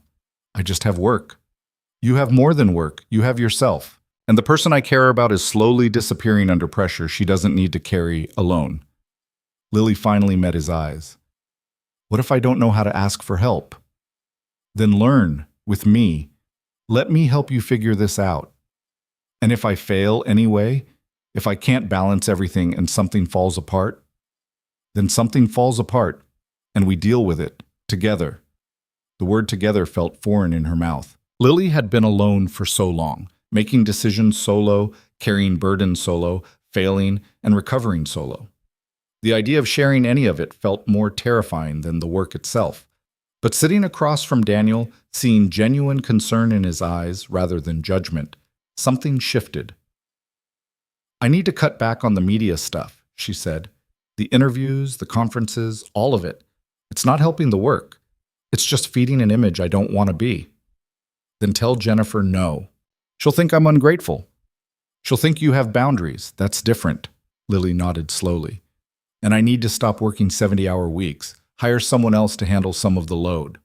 "Rachel's good. You could promote her. Bring in another junior designer to support both of you." "That feels like admitting I can't handle it." "It's admitting the job is too big for one person," which it is. "I should have staffed it better from the start." They sat with that for a moment. Then Lily asked, "What about us? How do we make this work without it destroying everything?" "Carefully. With communication. By not expecting perfection from each other." "I don't know if I know how to not expect perfection from myself or anyone else." "Then we'll figure that out too." Daniel reached across the table, palm up, an invitation rather than a demand. Lily looked at his hand for a long moment before taking it.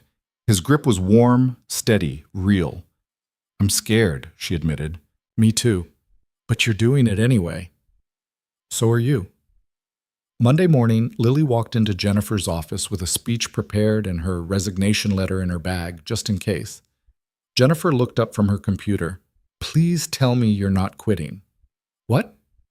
You have that look. The I'm about to do something dramatic look. I've seen it before. Lily sat down without being invited. I'm not quitting, but I am setting boundaries.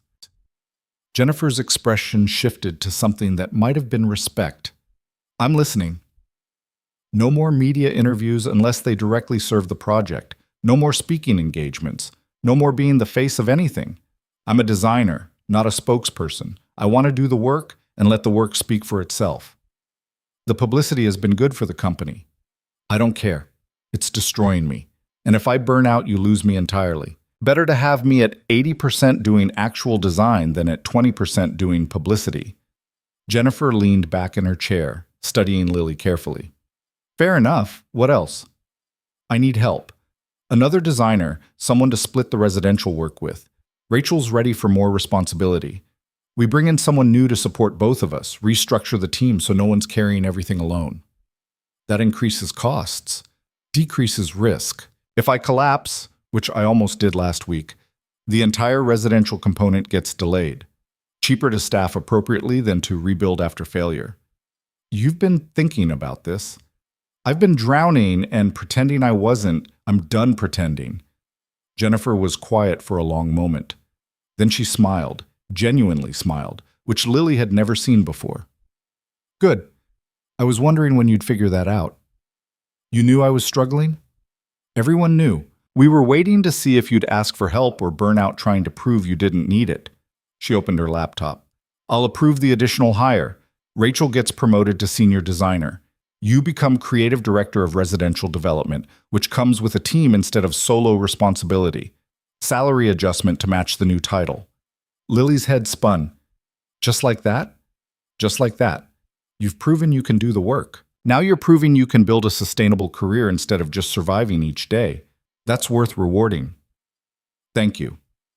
Don't thank me. Just keep doing honest work and stop trying to destroy yourself in the process. Lily left Jennifer's office feeling lighter than she had in months. The fear was still there, fear always stayed, but it felt manageable now, contained. She found Daniel in his office an hour later, having texted ahead to make sure he was free. He looked up when she knocked, and something in his expression softened. How did it go? I'm now creative director of residential development with an actual team and permission to stop being a publicity machine. And how do you feel? Lily considered. Terrified. Relieved. Both at once. That sounds about right. He stood, moved to close his office door. I have something to tell you, and you're not going to like it. Her stomach dropped. Okay, the board wants me to step back from this project.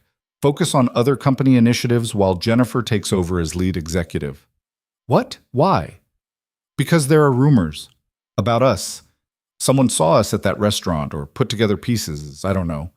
But there's concern about conflict of interest, about whether my judgment is compromised. So they're punishing you for what? Having a personal life?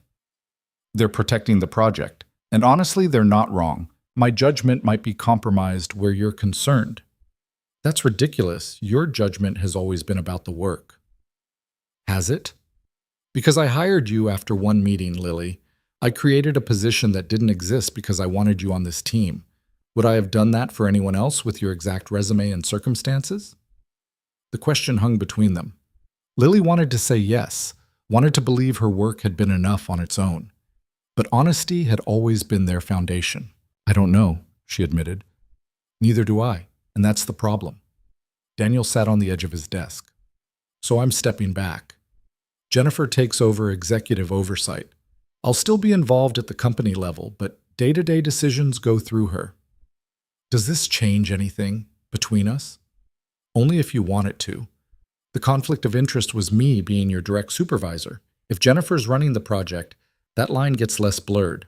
Lily processed this. You're sacrificing project control to make this work. Us.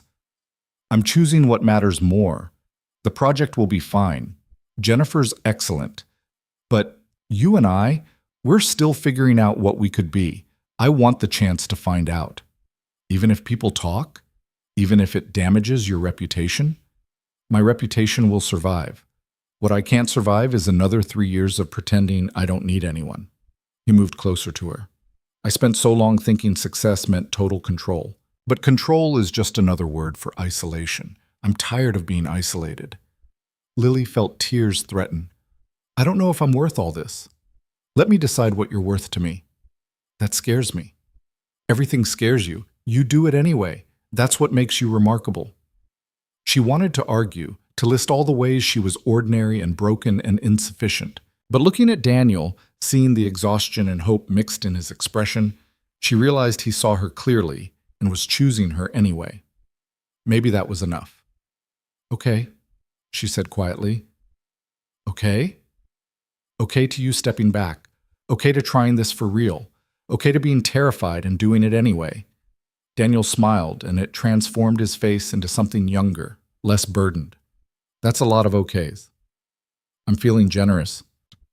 He pulled her into a hug then, right there in his office with the door closed but windows exposed to the entire floor.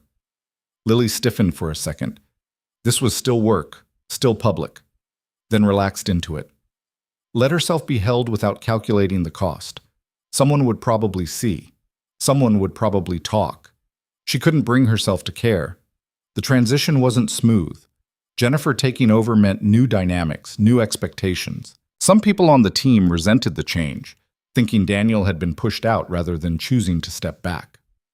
Others welcomed it, preferring Jennifer's direct management style. Lily focused on building her team. Rachel transitioned into senior designer with enthusiasm and capability that reminded Lily of her younger self, if her younger self had come with family money and Ivy League credentials. The new hire, Marcus's recommendation named David, was quiet but brilliant, bringing technical expertise that complemented Lily's more intuitive approach. For the first time since starting, Lily felt like she was building something sustainable rather than just surviving. The project moved forward. Ground broke in April with a ceremony that Lily attended but didn't speak at, letting Jennifer and city officials handle the publicity. She stood in the back with her team, watching the first shovels of dirt turn, and felt something like pride without the accompanying terror. Daniel was there too, separate from her professionally but catching her eye across the crowd and smiling. They'd been careful at work, no obvious displays, no special treatment, nothing that could be weaponized against either of them. But in private, slowly, carefully, they were building something real. Emma became a regular part of Lily's life. Dinners twice a week, weekend outings to museums or parks, quiet evenings where Emma worked on her elaborate drawings while Lily and Daniel cooked together in comfortable silence. It felt almost like family, though neither of them said that word out loud. One Saturday in May, Emma presented Lily with a drawing of 3 stick figures labeled Daddy, Emma, and Lily, standing in front of a house covered in rainbows. "This is us," Emma announced. "Our family." Lily looked at Daniel, uncertain how to respond. He looked equally uncertain. "That's a beautiful picture," Lily said carefully. "Do you like being in our family?" The question was so earnest, so hopeful, that lying felt impossible. "I do, very much." "Good, because I like you being here." Emma went back to her crayons, the matter settled with the confidence of childhood. Daniel waited until Emma was distracted, then said quietly, "She's never drawn anyone into the family picture before. Not since Monica left. Is that okay? I don't want to—" "It's more than okay. It's—" He paused, searching for words. "It's everything, actually." They didn't talk about what that meant, not yet, but the possibility hung between them, tentative and hopeful. Summer brought the first visible progress on the development. Foundations laid, framing started, the skeleton of buildings rising from dirt. Lily walked the site weekly with her team, checking details, solving problems, watching her designs become three-dimensional reality. It was terrifying and exhilarating in equal measure. The community meetings got easier too. Initial skepticism faded as people saw real progress, saw that promises were being kept. The affordable housing units were actually being built, not quietly eliminated for profit margins. Local businesses were securing ground floor retail spaces at fair rates. The community courtyard was taking shape exactly as proposed. People started believing it might actually work. One evening in July, Lily was reviewing construction photos at home when her phone rang, her mother calling from 3 states away. They talked monthly, brief conversations where Lily downplayed her success and her mother worried anyway. "Hey, Mom. I saw an article about your project. Someone at church showed me on their phone." Lily's stomach clenched. "Yeah?" "It said you were lead designer on some major development. Said you grew up poor and were changing how companies think about affordable housing." "The article exaggerated. I'm just—" "Lily." Her mother's voice was firm. "Stop. Let me be proud of you." The words hit unexpectedly hard. "You're proud?" "I'm terrified you're working too hard and not eating enough and burning yourself out. But yes, I'm proud. You took something terrible, what that man did to your business, and rebuilt. That takes strength. I don't feel strong. I feel like I'm barely keeping it together. That's what strength looks like. You think strong people feel confident all the time? They just keep going anyway." After they hung up, Lily sat with those words. Kept going anyway. That was all she'd ever done, really. Keep going when her father left. Keep going through poverty. Keep going after betrayal. Keep going through exhaustion and fear and overwhelming responsibility. Maybe that was enough. August marked 1 year since that Friday night in the restaurant. Lily didn't mention it, assuming Daniel wouldn't remember the specific date. But when she arrived at his house for dinner, she found candles on the table and Emma wearing her fanciest princess dress. "What's this?" "Anniversary dinner," Emma announced. "Daddy said it's been 1 year since you met. That's important." Lily looked at Daniel, who shrugged with a small smile. She insisted, and she's not wrong. Dinner was slightly burned chicken that Daniel had attempted to cook himself, vegetables Emma had helped prepare that were cut in wildly inconsistent sizes, and a dessert from the bakery because Daniel had learned his limits. It was chaotic and imperfect and perfect all at once. After Emma went to bed, Daniel and Lily sat on the back porch with wine, watching the city lights in the distance. 1 year, Lily said. Feels longer. In a good way or bad way? Both. Good because I can't really remember what my life was like before. Bad because sometimes I still can't believe this is real. What part? The job or us? All of it. A year ago, I was 3 days from eviction, eating charity bread, desperate enough to ask a stranger to pretend to be my date. Now I'm, she gestured vaguely, here, with you, with a career and a team and something that feels like family. You earned all of that. Did I? Or did I just get lucky that you said yes that night? Daniel was quiet for a moment. You know what I've learned this year? Luck is just opportunity meeting someone ready to use it. You were ready, Lily. Maybe you didn't feel ready, but you were. You showed up. You did the work. You kept being honest even when performing would have been easier. That's not luck. That's choice. I'm still scared most of the time. Me too. But we're doing it anyway. They sat in comfortable silence, the kind that only came from truly knowing someone. Finally, Lily said, Emma drew me into her family picture. I saw. She's been drawing you into everything lately. Last week you were in her picture of her birthday party. You weren't at her birthday party. Should I be worried that she's getting too attached? Are you worried you're getting too attached? Lily considered the question honestly. No, for once I'm not worried about that. Just worried I'll mess it up somehow. You won't mess it up any worse than I will. We'll mess it up together. That's not exactly reassuring. It's honest, which is what we do. Lily smiled despite herself. Yeah, it is. September brought cooler weather and final design approvals, the last major milestone before the project moved fully into construction execution. Lily presented to the board one final time, this time with Rachel and David beside her, showing how the team had refined every detail while maintaining the core vision. The board approved everything unanimously. Walking out of that meeting, Lily felt something she hadn't felt in years, genuine satisfaction. Not relief that she'd survived, but actual pride in what she'd built, what they'd all built together. Jennifer caught her in the hallway. Good work in there. The board was impressed. Thank you. The team did most of it. Lily, accept the compliment. You led that team well. You distributed responsibility without losing vision. That's leadership. I'm still learning. We all are, but you're learning the right lessons. Jennifer paused. Daniel asked me to tell you something. He wanted to be here for the presentation, but Emma's school called. Nothing serious, just a small accident on the playground. He had to leave. Is she okay? Fine. Scraped knee, bruised ego, but he wanted you to know why he wasn't here. The fact that Daniel had made sure she knew that he'd prioritized telling her even in the middle of a small crisis made Lily's chest feel tight. Thank you for telling me. She texted him. Board approved everything. Hope Emma's okay. His response came 20 minutes later. She's fine. Milking it for ice cream. Proud of you. Wish I could have been there. You were. Your faith in this project has been there from the start. Not the project. You. I had faith in you. Lily read that message 3 times before responding. Same. About you. It was the closest either of them had come to saying something bigger. Something that felt too large for text messages, but too important to ignore.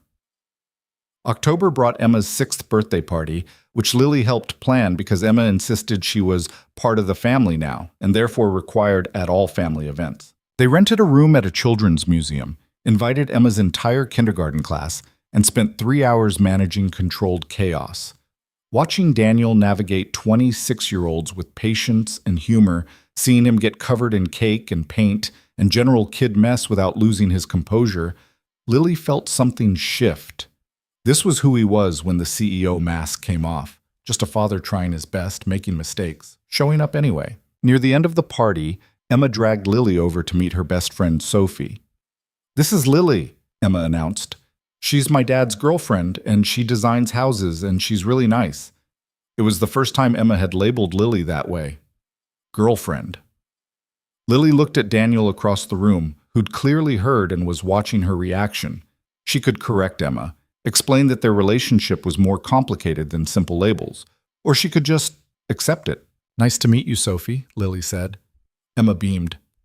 Later, cleaning up after everyone left, Daniel asked, You okay with how Emma introduced you? Surprisingly, yeah. Are you? I'm more than okay with it. He paused in his paper plate collection. I love you, Lily. I probably have for months. Just wasn't sure when to say it. The word should have terrified her. Instead, they felt like coming home. I love you too, she said, even though it scares me. Even though I don't know how this ends. I love you anyway. That's all we need, the anyway part. They kissed in a room full of birthday party debris, Emma singing to herself in another room, and it felt more real than any perfect moment could have. November brought Thanksgiving.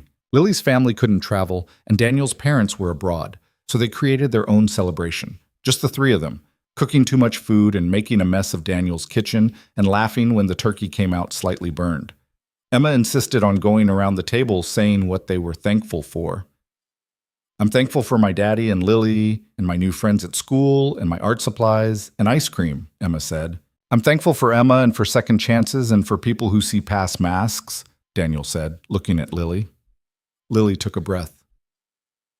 I'm thankful for Friday nights that changed everything, for people who say yes when you ask for help, for learning that being vulnerable isn't the same as being weak.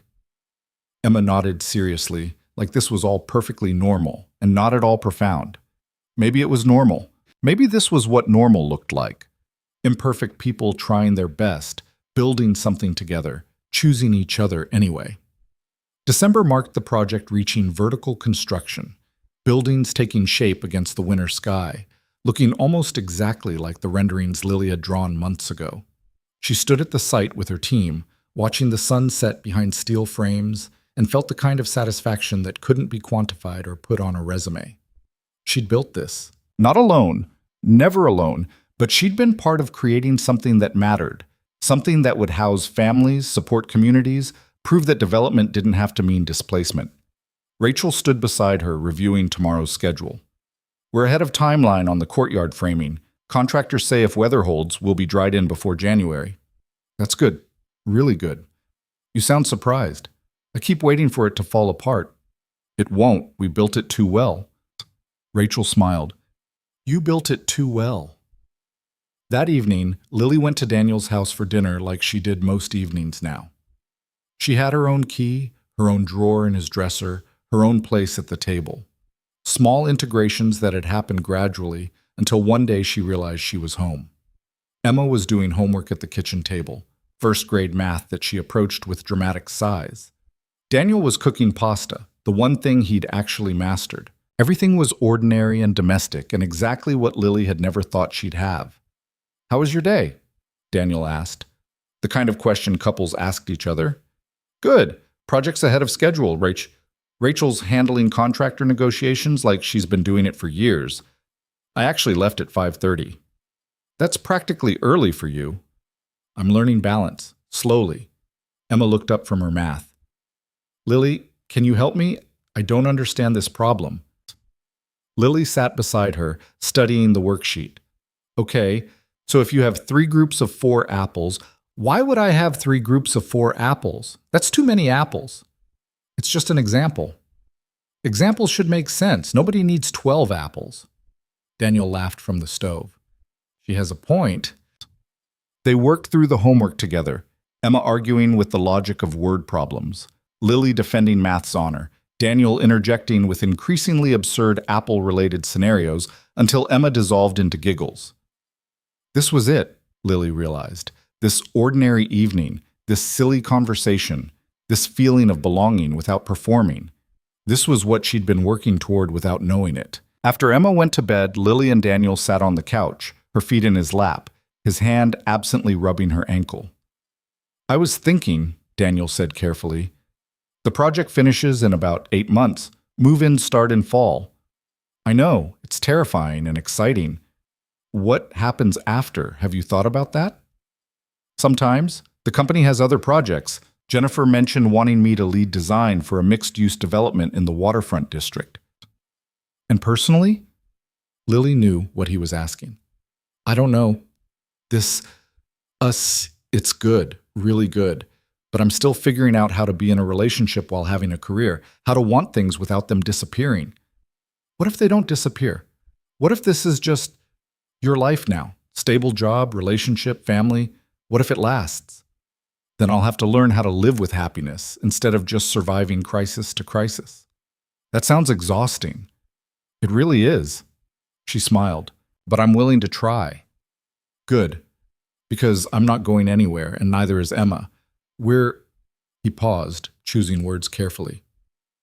"We're yours, if you want us." The declaration should have felt like pressure. Instead, it felt like permission. "I want you," Lily said quietly. "Both of you, even though it scares me, even though I still sometimes can't believe this is real. It's real, messy, and imperfect and real." They sat in that truth, comfortable in the silence, until Lily said, "I should probably get my own place eventually. Stop freeloading here every night." "You're not freeloading. And also, I was going to ask if you wanted to just stay, officially, move in." Lily's heart stuttered. "That's a big step." "It's an honest step. You're here most nights anyway. Emma considers you part of the family. I love you. Those are just facts." "What if it doesn't work? What if living together full-time ruins what we have? Then we'll deal with it. Together, like everything else." Lily thought about her apartment, the one bedroom she'd been so proud to afford, the first space that had been truly hers. Leaving it felt like leaving safety behind, but staying here felt like choosing safety of a different kind, the kind that came from connection rather than control. "Okay," she said. "Yes, I'll move in." Daniel kissed her then, soft and certain, and Lily let herself sink into it without calculating the risks. January brought the new year and new possibilities. Lily officially moved into Daniel's house, which Emma celebrated by helping her unpack and assigning homes for all of Lily's belongings with 6-year-old authority. They painted the guest room that became Lily's office, Emma insisting on purple accent walls to match her own room. Work continued smoothly. The waterfront project Jennifer mentioned became real, and Lily built a proposal with her team that balanced ambition with sustainability. She was learning to lead without burning out, to delegate without losing vision, to trust that her worth wasn't measured by hours worked. Rachel was promoted to lead designer on a smaller project, proving she was ready for more responsibility. David took over day-to-day coordination on the original development, freeing Lily to focus on creative direction and new opportunities. It felt almost too good to be true. Lily kept waiting for catastrophe. But catastrophe didn't come. Just ordinary days that built into an ordinary life. Breakfast chaos with Emma. Strategy meetings with her team. Evenings with Daniel, where they cooked together and complained about their days and were simply together. On a Tuesday in March, the one-year anniversary of the board presentation, Lily stood at the construction site watching the final exterior details go up. The buildings looked exactly like her vision, integrated, thoughtful, designed for actual people rather than abstract concepts. Jennifer found her there. Looks good. It really does. You should be proud. You built something that matters. We built it, the whole team. You led it. Don't diminish that. Lily nodded, accepting the compliment without deflecting for once. I have something to tell you, Jennifer said. Daniel's stepping down as CEO. Lily's stomach dropped. What? Why? He's not leaving the company, just transitioning to chairman of the board. Less day-to-day operations, more strategic oversight. It gives him time for Emma, for his life outside work. And you're taking over as CEO. I am, which means I'll need a new director of operations. I want you to consider the role. Jennifer, I'm a designer. You're a leader who understands how design thinking applies to business strategy. You've proven you can build teams, manage complex projects, balance competing interests. That's operations. I'd have to give up design work. Some of it, not all. But yes, it's a different path than purely creative work. Lily stood in the March wind, looking at buildings she'd helped create, thinking about the choice in front of her. Stay in design, the work she loved, the things she knew she was good at, or step into leadership with all its uncertainty and responsibility. Can I think about it? Take 2 weeks.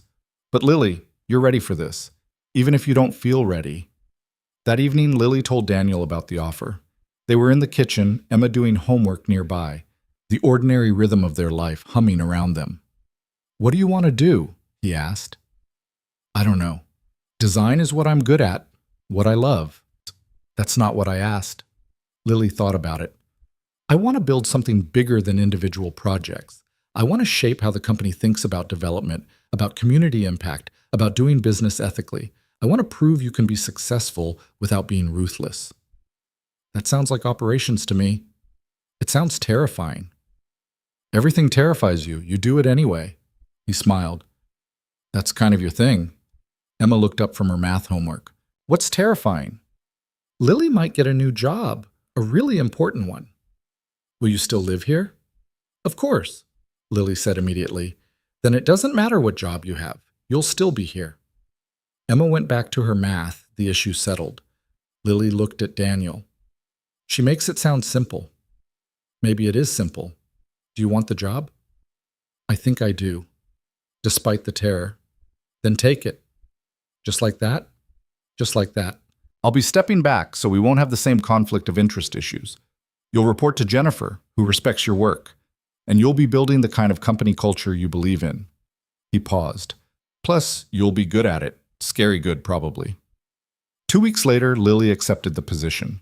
The announcement went out internally first. Some people celebrated, others questioned whether she was qualified. Most just waited to see what would happen. Lily threw herself into learning operations, asking questions, admitting ignorance, building on strengths while addressing weaknesses.